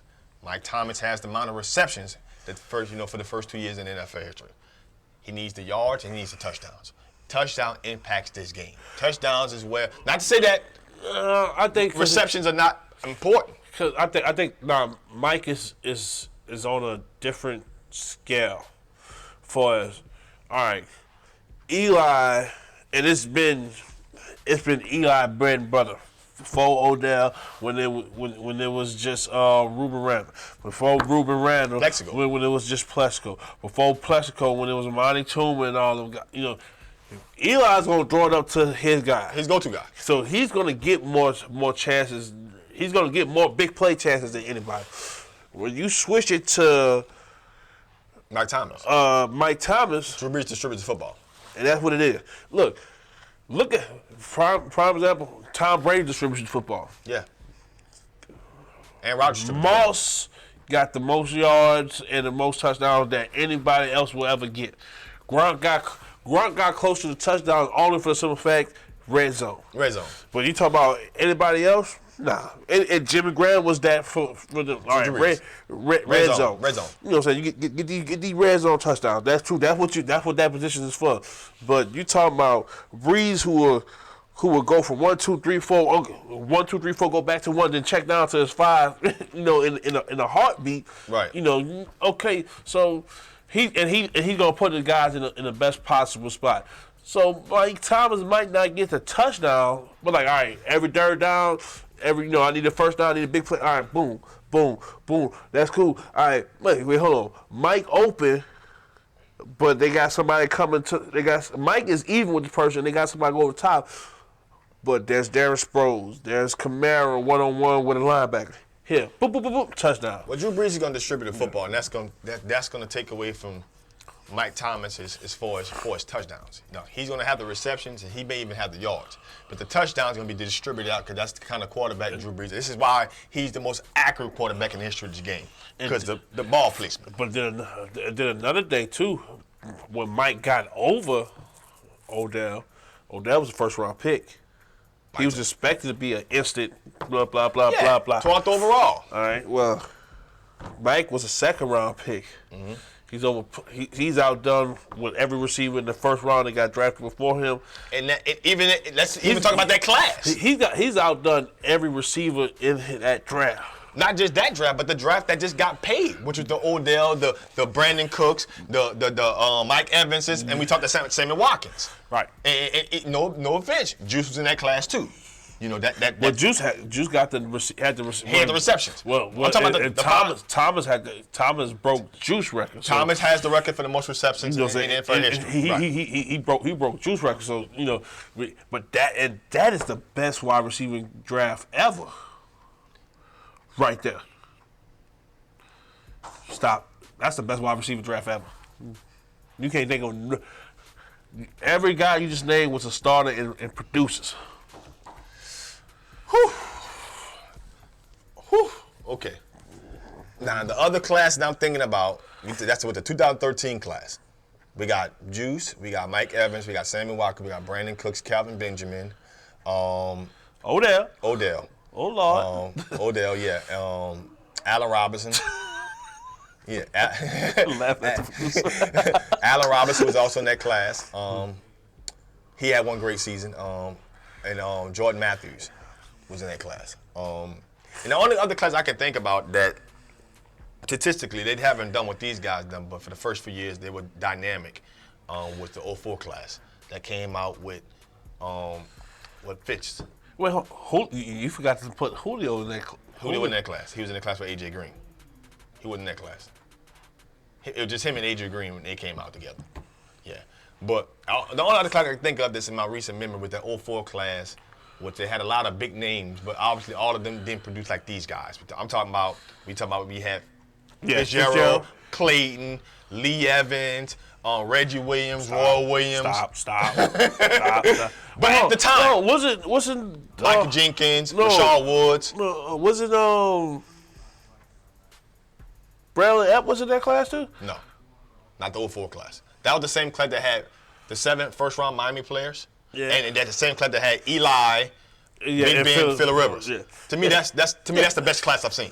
Wide receiver class? You named the whole overall draft class. You talk about a name. You just named a whole bunch of busts out of that receiver. They became busts. No, they weren't busts the first 2-3 years in the league. These are guys that 5 years and are fighting for the top spot in their position and producing. That's the only one I can think of off head. That class can't hold this class water. They still got to play. Fitzgerald is if this class don't play another down, there's only one person that you can say is better than that whole class. Oh, it's Fitz. That's it. And look how long he's been playing. That's one play. That's consistency, yeah. So you talking in 5 years, these guys cannot lace him up no more and be considered better than everybody in that class except Fitzgerald? Come on, man. Stop it. On to discount double check. Like I said, only class I can think of that was historic. Now, granted, did they produce the way? You said historic, man. That's not. They nowhere that close, man. That was a good class. Close. The second best receiver in that draft was Lee Evans, who had a decent first 4 years. Now, after that, it fell off. When he was in Buffalo, he was the guy. Now, when he got out of Buffalo, Reggie Williams, shit water. Reggie Williams didn't pan out at all. Shit water. He was shit water. Roy Williams, shit water. He wasn't bad He had 2 years. 2 years, and then Megatron came. And he got bad. He got traded to Dallas. And then he couldn't do shit in Dallas. Michael Jenkins couldn't catch a soul. Come on. He had Michael Vick, couldn't throw a fucking pass. Come on now. Come on. That class. And Clayton just fell off the map. He had a great rookie year. After that, the shit went downhill. I was like, what the hell happened? He from LSU. Yeah. It went down. That's the same class Dever was in. Dever was in that class too, like the 04 class. So the second best receiver is Devery Henderson out of that class. Devery Henderson, though. Whatever. He got. If you go by numbers, he got better numbers than Lee Evans. He got better numbers. Yes, he do. He just lasted longer. He got better numbers than Lee Evans. He lasted longer. He got better numbers than Lee Evans. Evans. Lasting longer, having better numbers is two different things. He had better numbers than Lee Evans. That's when Lee Evans was the primary receiver in Buffalo. Dever was never the primary receiver, and he has better numbers. Buffalo tearing your ass up. He got the Baltimore, and now Dever got a quarterback, and it was Dever got a ring. That don't mean anything. Lee cost a ring. Cost who a ring? Lee cost a ring. What ring? What team is on? He was the Ravens. Lee Evans cost the Ravens a ring. I thought it was that sad ass fucking goddamn.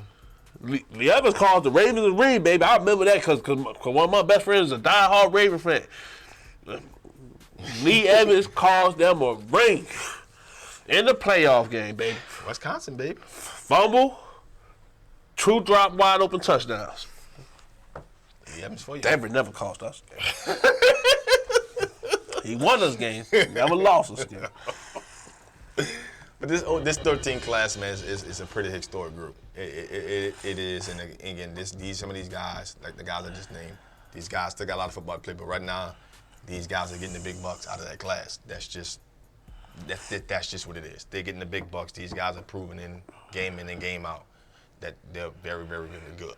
Now, on to discount double check. The other guy who got the bag. Got the bag. Got the bag. Got the bag. $100 million. $100 million. $100 million. Guaranteed.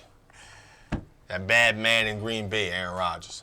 $134 million total. It could be higher from what I read with Adam Schefter was reporting. It could be up to $167 million. Yeah, with incentives. With incentives stuff, but man, Aaron Rodgers getting $100 million guaranteed. He deserves every $4 million. He deserves every nickel of it. He deserves every nickel, penny, half a dollar.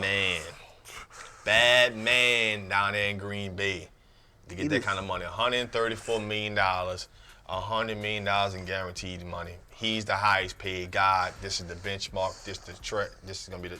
And here's the deal, folks. I'm gonna just be flat about with everybody. I know they got quarterbacks coming up, like the what's his name, the Russell Wilson that's gonna be coming through in a couple more years, and the Carson Wentz and whatever, and the David, whatever you want to call them. They shouldn't get nowhere near this kind of money. Carson Wentz might. That's if he stays healthy. Carson Wentz. And he still has to produce 30-plus touchdowns a season. He's going to have to stay on that train. Nah, he doesn't, because of what he means. Look. He's a young quarterback. Look at what that team, because that's the new market now. That is the new market. The new market has been set. There's a market and there's a guy who's the baddest man on the planet. Yeah, but there's a guy who gets this money and everybody else should get this money. But here's the thing. If the market is Kirk Cousins. If everybody, all right, let's take the top tier guys. Okay, yeah. All right, so let's say, all right, Rodgers got his money. Rodgers got his money. All right, if Drew Brees and Tom Brady were the same age, they would have beat his money. That's two different guys. That's what, and that's what I'm saying. They're in the tier. Guess what? When that tier is about to go away, it's only gonna be just Aaron Rodgers left in that tier. Yeah. In about 2 years. It's gonna be so, if whoever's number 2, Matt Ryan, gonna have to get close. Matt Ryan, he's already signed. He's gonna be on the down slope. So who's ever up next, who's considered number 2, it's gonna be Russell. Nah. I'm talking about who's coming up for deals. I'm saying, not Russell. We talk about quarterbacks, people that can win a game with their arm. But it's gonna be about what he means to Seattle. Wentz, Carr, Russell. Wentz, Carr. You got Wentz, Carr, and obviously Deshaun Watson. You know, you got to play some games. Pat Mahomes got to play some games. So so whoever's number 2 in that, guess what? And when they rookie deal runs out, which is three, stop it. Three. You talking about 3-4 years before they rookie deals run out, before they even have to hit this plateau? Guess what? It wouldn't surprise me. It wouldn't surprise me. That's just what it is. How much revenue share, how much money, you know what I'm saying, depending on what all transpires in that time. If Carson Wentz does nothing but get better from what happened last year, and he ain't finished the damn season, oh my God, watch out. He getting that bag. Aaron Rodgers bag? Man, Aaron Rodgers gonna send his driver to his house. Hey, look, man, you can use my truck. Give me a little bit of that. I heard Aaron Rodgers he called Brinks. Hey, man. Hey, look. I need a Brinks truck to come deliver my money. Uh-oh. What happened with Harville? Are y'all going to talk high school football than that? Because Harville in trouble. You got to tell me what's going on with Harville. Did anybody... Outside of Andrew. Andrew. Is Andrew back? He's going to be ineligible all season long. Or that's going to be permanent? All appeal is an appeal process. Because if Andrew is not going to be healthy, is not going to be able to play for Harville all season long, then you got to put Quan back at quarterback, I'm assuming, and that could be trouble. Not that, but they had a different plan. We had a different plan, and the plan was to make sure that, Andrew played quarterback and Quan played receiver. It's going to be tough for Harville. If Andrew can't come back, then the question is when the appeal got to happen at some point in time. You don't want the kid. They say, yeah, he's eligible, and it's week 8, it is October, November. No, because even if he has to be, they have to mark you eligible before week 6. You have to be marked up because you can't. You can't just come back at some point. You get 60% of the season cannot be gone. Gotcha. Okay. So they got a lot to they got a lot to do. They got but he got it's something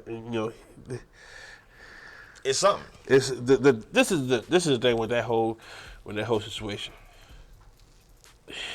His father talked to the wrong people. Straight up. You clear cut made it a recruiting case. He just didn't transfer.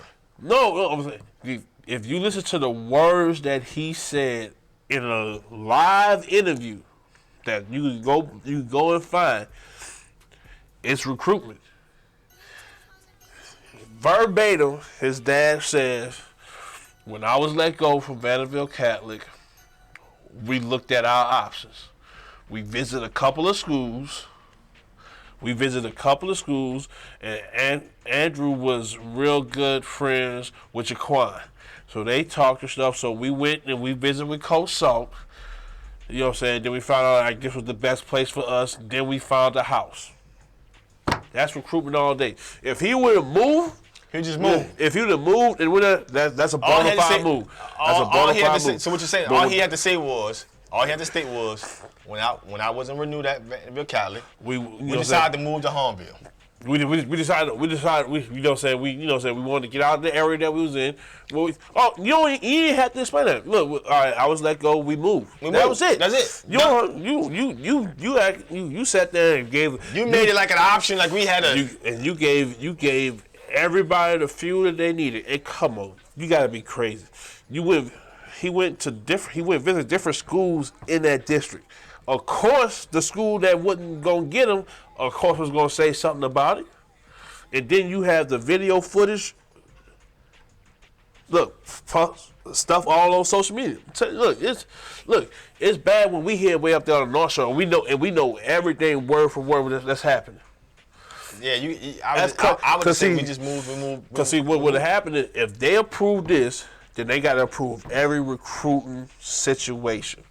But here's my thing, man. You got the young kid who was his senior year, being recruited, throughout the state of Louisiana, looking at the offers. I'm talking about a kid's life.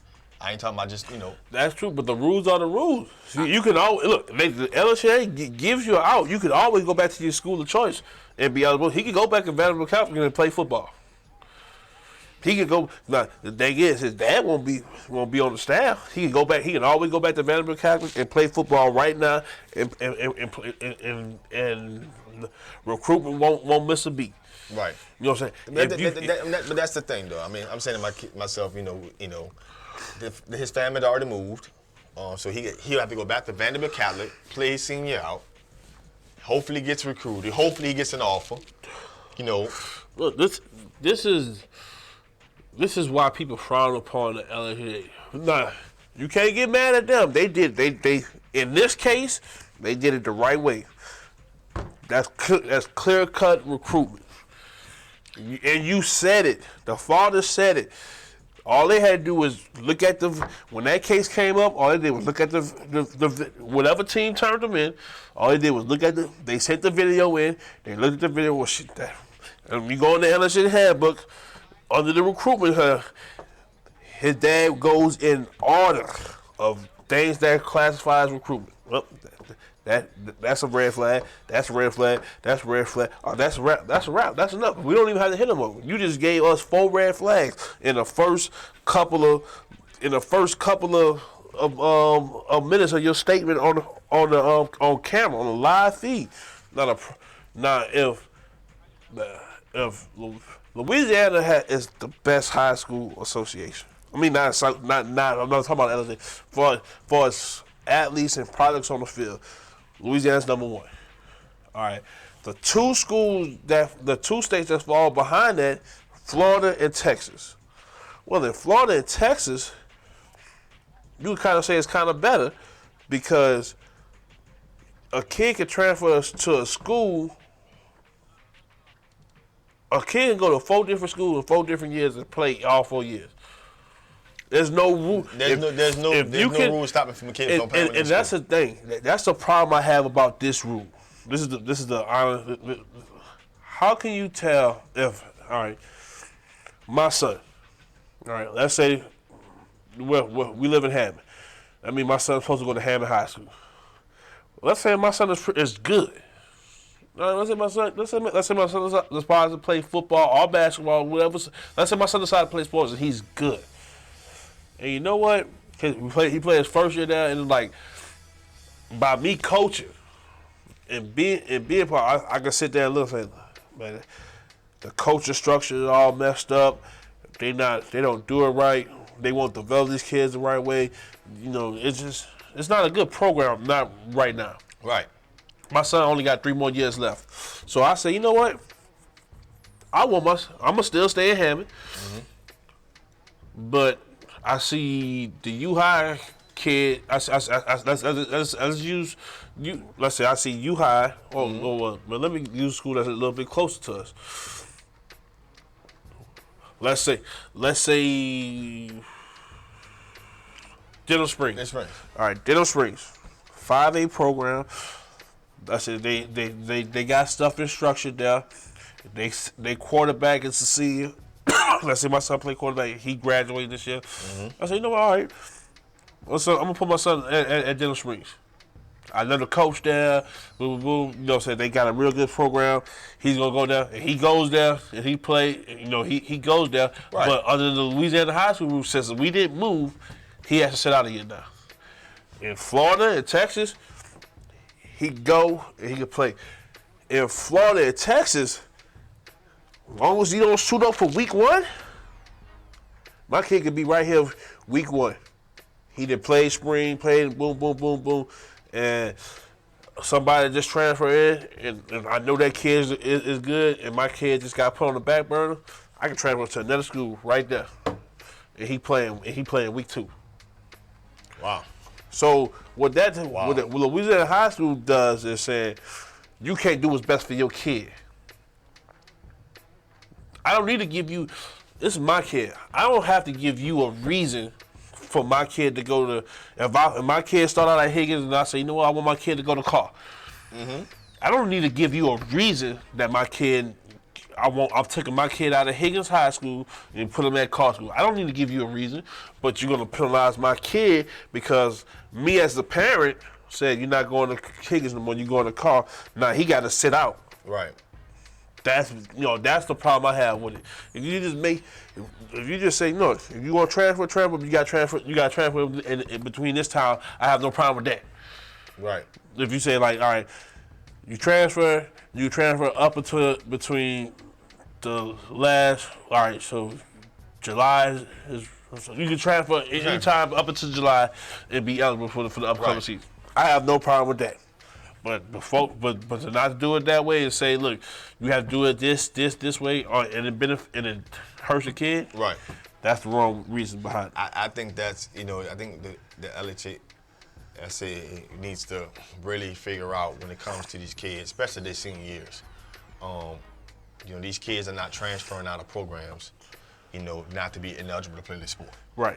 If that makes sense. This kid is not looking to transfer over here and say, man, he can't play his last senior year of football. He transferred, obviously, his dad was not renewed at Vanderbilt Catholic. But at the end of the day, this kid didn't move over here to not play football. He was transferred here to play the game of football. And y'all know this. This is a senior year. And then that's another rule, too. That's another rule that it clearly blocks. You cannot transfer for athletic reasons. I can send my school. All right, I coach at Meek. Let's say Albany High School, another school that I coached at before. Let's say they better academic standards. I could transfer my kid from Amy to Albany, and he not be in trouble because Albany has a higher academic standard. But if I can't transfer my kid from Albany to Amy and be good, because that's strictly athletic. That's rules. So you just Vanderbilt is high on the educational side, has the higher educational grade. So you can't say you transfer there, and then all the social media, everything that they have y'all on camera saying is strictly football related. It's nothing about education. It's nothing about Homeville itself.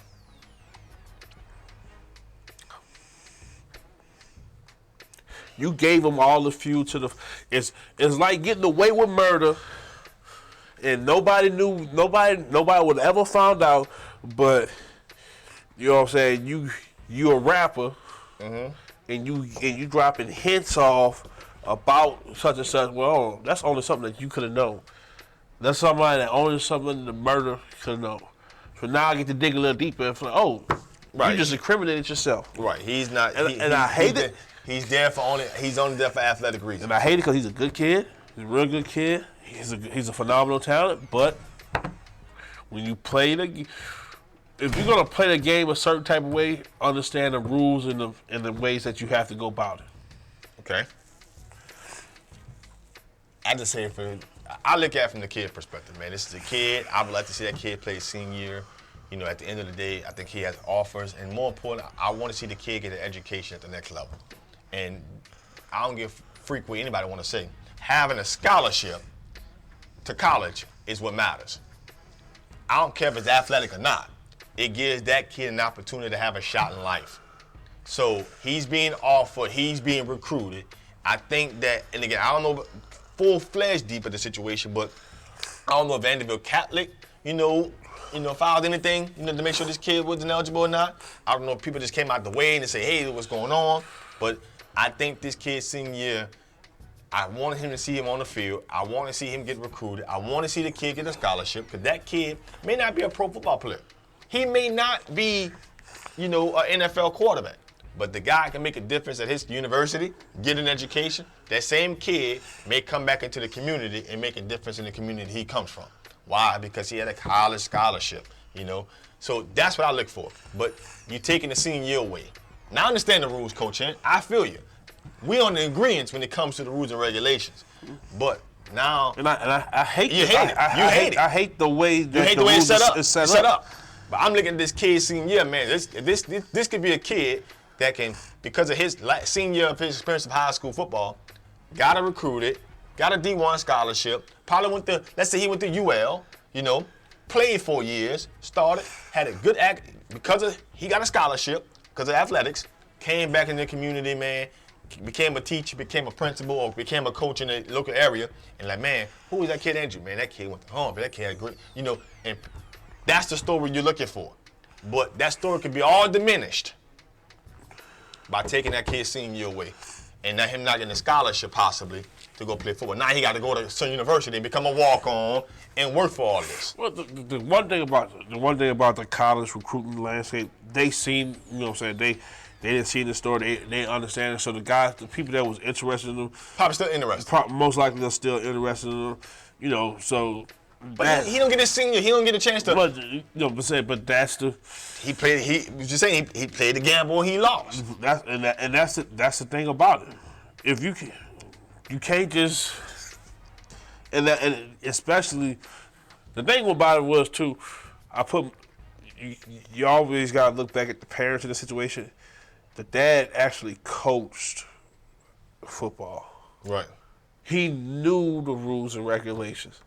And you went out and and you made the situation for his son. Not the best situation. Right. He ain't put his son there. Now it looked good when I ain't gonna lie, in the summertime, I'm like, man, Andrew going to Hornville, you got Quan, we had Quan here on the show, and man, looking at that dynamic and seeing some of the things, like, man, this is gonna be a great, we had Greg Brooks on here talking about the matchup, I mean, from West Jeff. And a lot of things that the anticipation that was coming up is not going to be the same anticipation, because that guy's not going to be playing for Hornville, or the jury is still out. It's still pending. I would like to see, in this case, that he still is eligible to play, but I understand what Coach Hen said. It's the rules. And the way his dad presented himself, he presented as if my son is only here for athletic reasons, and he was recruited to be at Hornville. Not for, hey, my son is coming here because at his senior year, this is the best fit for him academically. This is the best fit for him. We moved. I no longer have a job over here at Vanderbilt Catholic. I moved here. This is what my opportunity is. So this, my son is my son. My son goes where I go. I'm the breadwinner for my family, my life. Right. You see what I'm saying? I can't tell my son to go play over here, and he don't live over here no more. And see that like if his dad would have been hired at Hornville, then your son can go with yeah. Like. So let's say I don't know if his dad's even coaching. No, he's not. That would have been the loophole. See, right. Let's say my son was a high school age right now. All right. Well, I coach at A.A. His mom is the assistant principal at St. Helena. Right. He can go to any one of those schools. Right. He can go to any one of their schools. And be eligible to play. And be eligible to play. Like he could play at St. Helena 1 year, and then transfer to A.B. and then play like what? The big question his dad coached that. Oh well, move on. That's what it is. But yeah, you can be like, well, move along. And I understand that, because you gotta. I just wish the kid could be able to play this year. I really wish I do. But you know what I'm saying? You never know what guy got playing. Yeah, you never know. But now that since we talking about high school, real quick, we got a couple of scoring updates. Riverdale is beating Grace King, 27-0 in the second quarter. Riverdale. And Landry Walker is losing to Curtis 6-7. And for people, one of my good friends, one of my high school classmates, now is a coach at Landry Walker, Derek Wilkes. He's not your classmate. He didn't graduate in my class. That's a classmate, man. He went to Higgins. Shoot. Classmate. We had a class together. Shoot. We had a class together in high school. 04. We didn't graduate the same class. But he's a... It's two of them over there, actually. Derek Wilkes is over there and Chris Richardson. Chris Richardson is over there, too. Mm-hmm. I am going to be rooting for Landry Walker. When you got, friends that's on staff, I'm rooting. You ride iron, you call me biased. It is what it is. I'm rooting for Landry Walker to come out of that game and be and win and beat Curtis. I'm rooting for everybody against Curtis. I'm gonna be straight up about it. Now, Anthony Rupp says Terrebonne against Destrehan. Who wins the district? Oh man! Now here's the thing. You forgetting about one school. How you just gonna forget about East St. John? East St. John.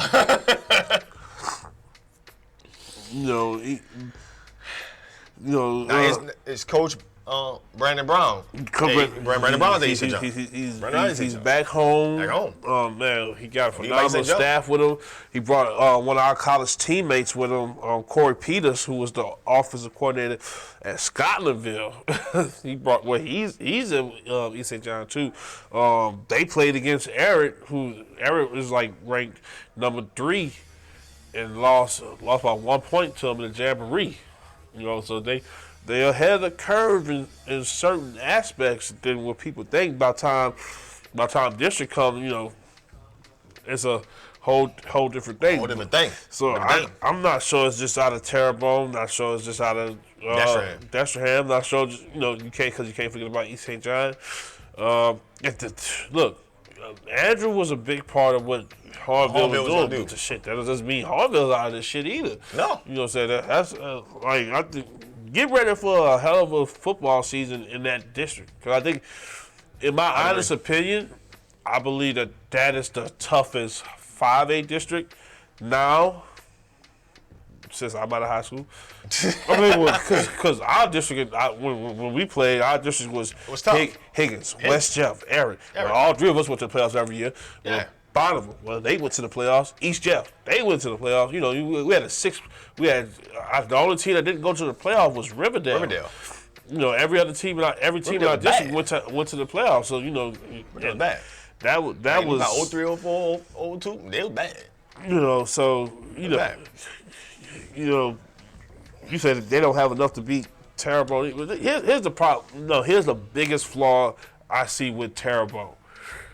And I love Ja'Kai to death, but when you putting him at quarterback and at punt returner and all that stuff, you kickoff returner, look, he's gonna get a lot of hits. You need somebody else to step up, play quarterback, and put him on the outside, and put him somewhere else to where to where the defense has to cover the whole field for him and not just limit parts of it. Destrehan, just because Destrehan had a controversial game against East St. John last year, where they shut Emory down, and they really beat them, but the refs gave the game to Destrehan, if you know what I mean. So it's going to be a tough district. It is a you know what I'm saying. And East St. John got everybody back. East St. John's going to be a good team, bro. So hey, you never know how the ball, because nobody plays. It's not like the NFL. you know, was some district, some conference games, or some district division games. That's what we're. Some division games could be played like right off the bat. You know, most high school district games don't happen till the later half of the season. So you don't know what injuries. You're not wishing anything bad on anybody. Philosophy changes. You know, it's a total thing. You know. Look, a team might struggle in the first 2 games, and they change something in the lab, and it's like this is a whole different team. You see it time and time again. Get the ball rolling. So you never know. But it's that district is gonna be a tough difference. I think that's the toughest district in 5A. The toughest district in 4A. Obviously, Carl 35 Eastern. You won't find none tougher around the state. 3A. That's toss up. That's a toss up there. 3A is a tough toss up. 2A, what you got? Well, our district is tough as hell. Tough as hell. And then also there's another district that's just as tough as ours. District that Welsh plays in is Welsh, Manny, Kenner, Notre Dame. You know, that's you know what I'm saying. You talk about like those rankings that came out this year in our district in the top 10, just in our district alone. Out of the top 10, 6 are in our district. So you know it's gonna be tough. You know, so Terrebonne's loaded with different packages. Chicago, man. The Chicago's a receiver, man. Come on, let's be 100. 95% of the time, Ja'Kai Douglas is gonna be at the quarterback position. That's what it is. So don't. If they got a quarterback, then that's fine. But if not, he's gonna be a quarterback. Don't fool me with that. The best football player is gonna have the football in his hand in high school football. Ja'Kai gonna be at quarterback. That's just what it's gonna be.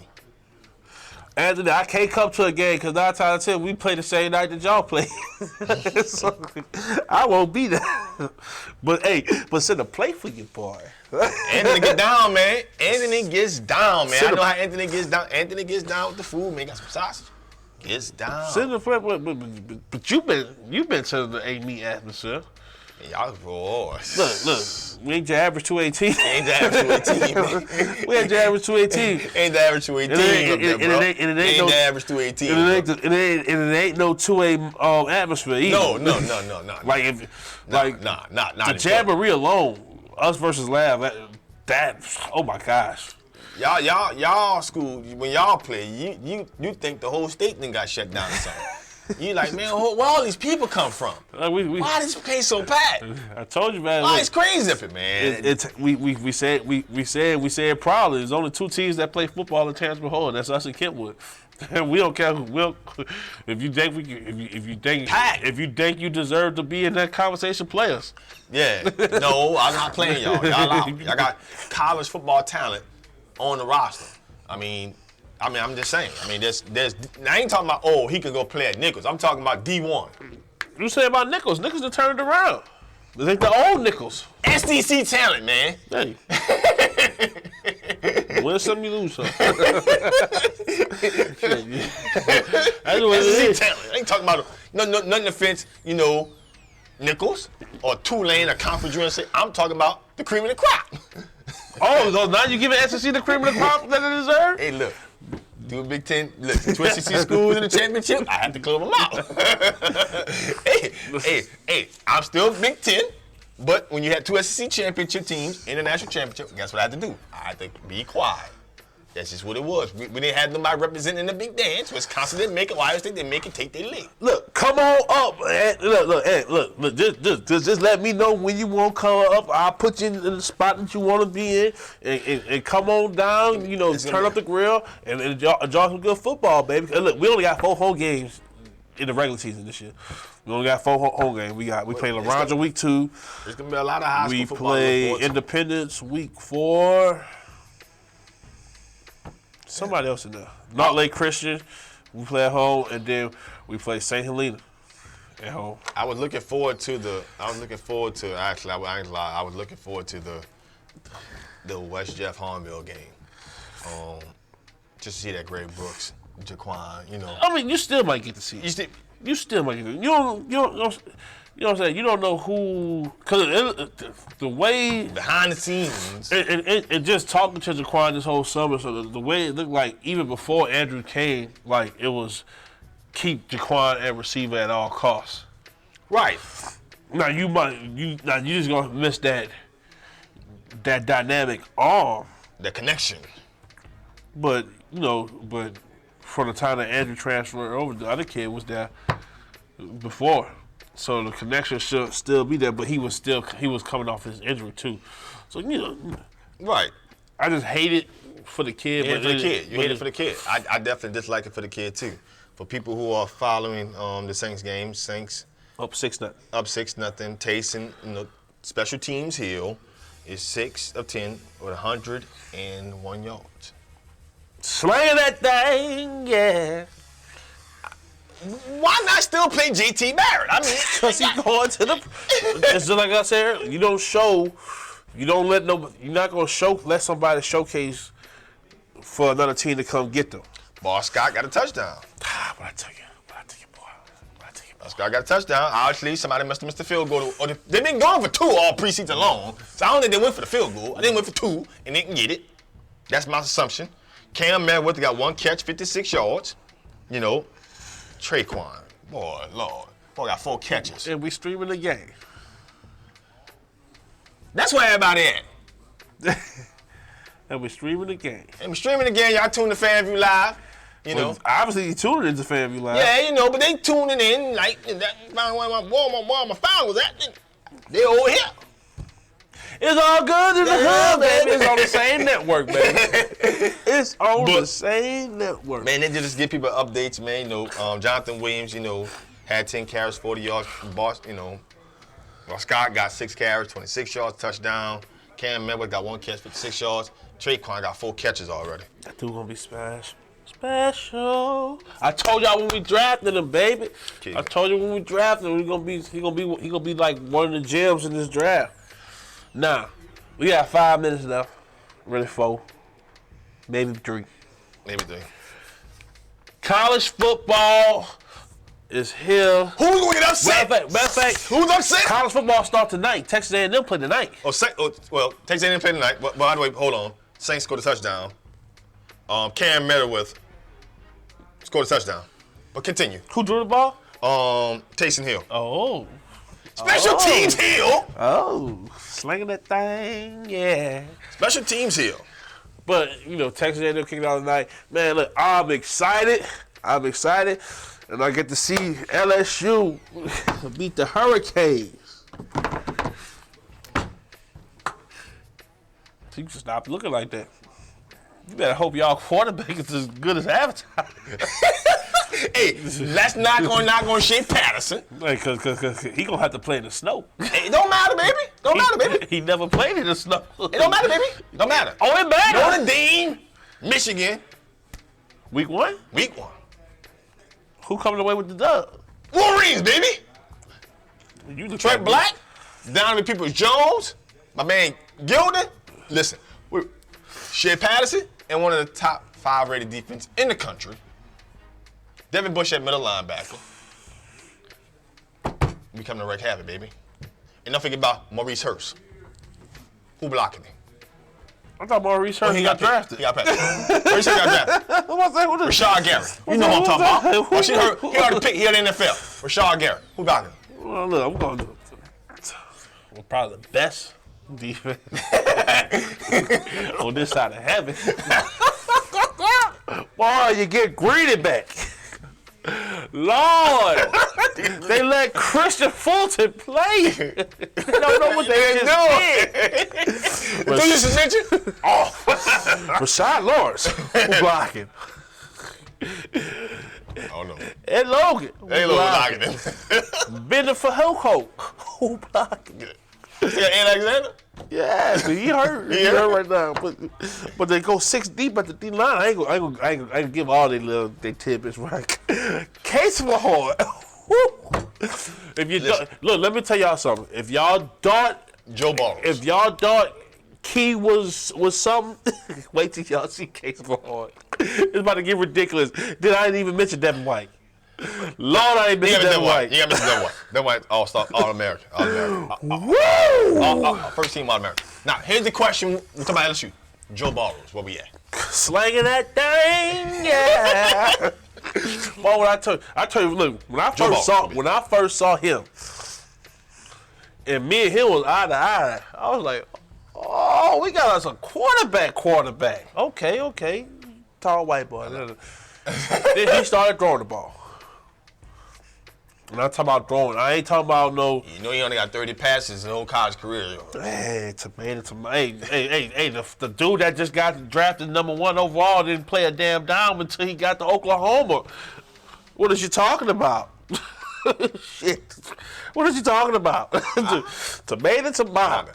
Tomato got that tomato. But when you got the best damn receiving core on this side of heaven, you better throw the ball. When you Giles, Jefferson, and Terrence Marshall, that's who started. You're like, oh man, that's tough to stop. No, they don't stop that. When you come behind it and say you got Chase, you got Steven Sullivan, and you got Derek Dillon.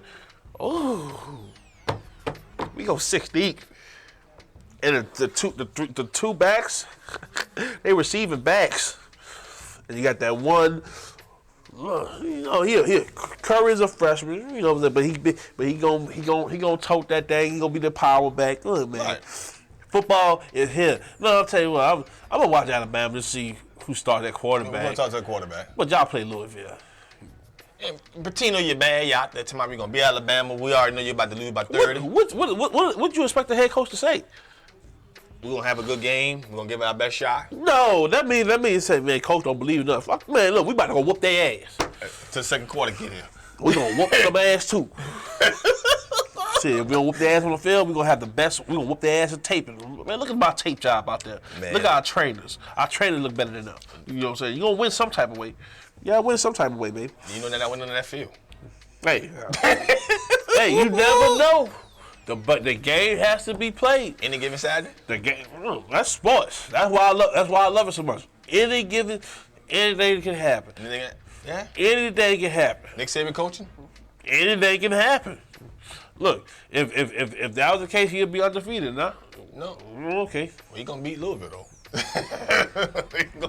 We shall see. They got high hopes for you, Patino. We gonna see. Ain't no more Lamar. I don't have a dog in that race. Me neither. I don't have a dog in that race. I don't have a horse in that fight.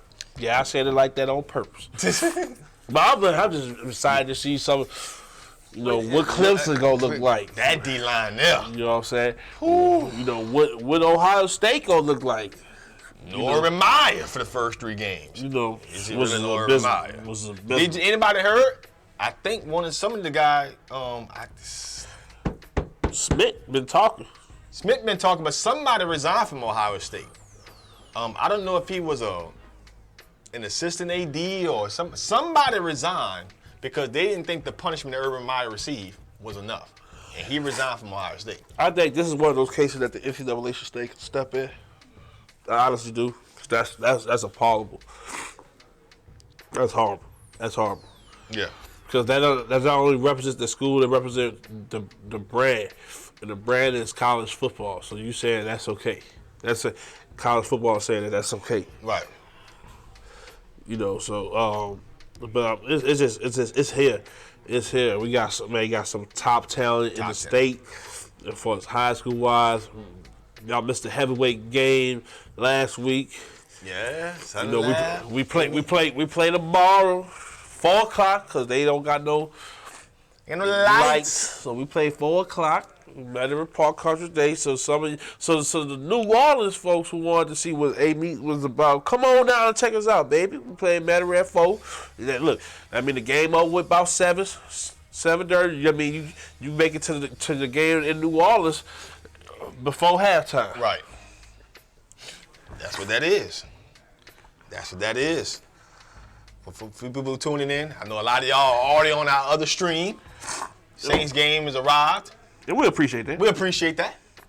Like the page, add the page. And the producer got it pinned up there in the stream for you. For y'all. So like the page, add the page, because we're going to do this show each and every Thursday. We're probably getting back in next Thursday. NFL season be underway. They have probably their first Thursday night football game. Yeah. We'll be discussing also Big upsets from college football. LSU and Arlington versus Miami. LSU wins an upset. We'll discuss my living my Wolverine. LSU wins an upset. Miami's ranked in the top 10. Is LSU in the top 10? I don't give a damn. It's an upset. Is that LSU did this? Okay, you know, it's not like they 10 versus 12.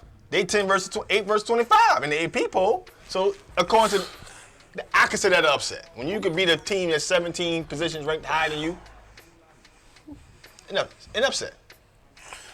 And when will Rudy come out the tunnel for Notre Dame? Stop. All right. Stop. Brian Kelly about to get fired. Can't beat Michigan. Talking about y'all got the top 5 defense. Shit. Statistically. But statistically, we ain't playing a game. Everybody top 5. Last year, top 5. I need to see that. Oh yeah, go look. I need to see that. Go look. Oh yeah. I need to see Handling that. business. Handling business in Wolverine land. We just can't seem to get past the Buckeyes for some apparent reason. But hey, we got a quarterback this year. Something that Harbaugh hasn't had. Yeah, I said it. Yes, sir. But listen, guys, that's our show. Y'all tune in next Thursday, FanView, Real Fans Talk Sports. And again, check out the live stream. We're streaming these Saints games each and every game. Since the last preseason game, we got up to 150, 175 followers right now. It's going in. Got a lot of things going on. I see Natrell Jamison out there trying to make some plays. Saints up 12-0. Going into halftime. 2-minute warning. Number 3. Guys trying to make some cases. Number 3. They're trying to make some cases out there. They're trying to make a case. Y'all was number 3. I give it to you. You're up there, bro. Statistically. Yeah, statistically. I say statistically. I give you that. Wolverines is up there. But a lot of them motherfuckers ain't back. No, more research going. Bad heart and all, baby. Bad no. Heck of a fourth. We got Rashad Garrett, we got Devin Bush. Ain't no Jabril Peppers. So, big deal. Big deal. Okay. Listen, y'all have a great night. We'll see y'all again next Thursday, FanView. Real Fans Talk Sports. Only on the Wallace Talk Network. Yeah, baby. Yeah. Woo!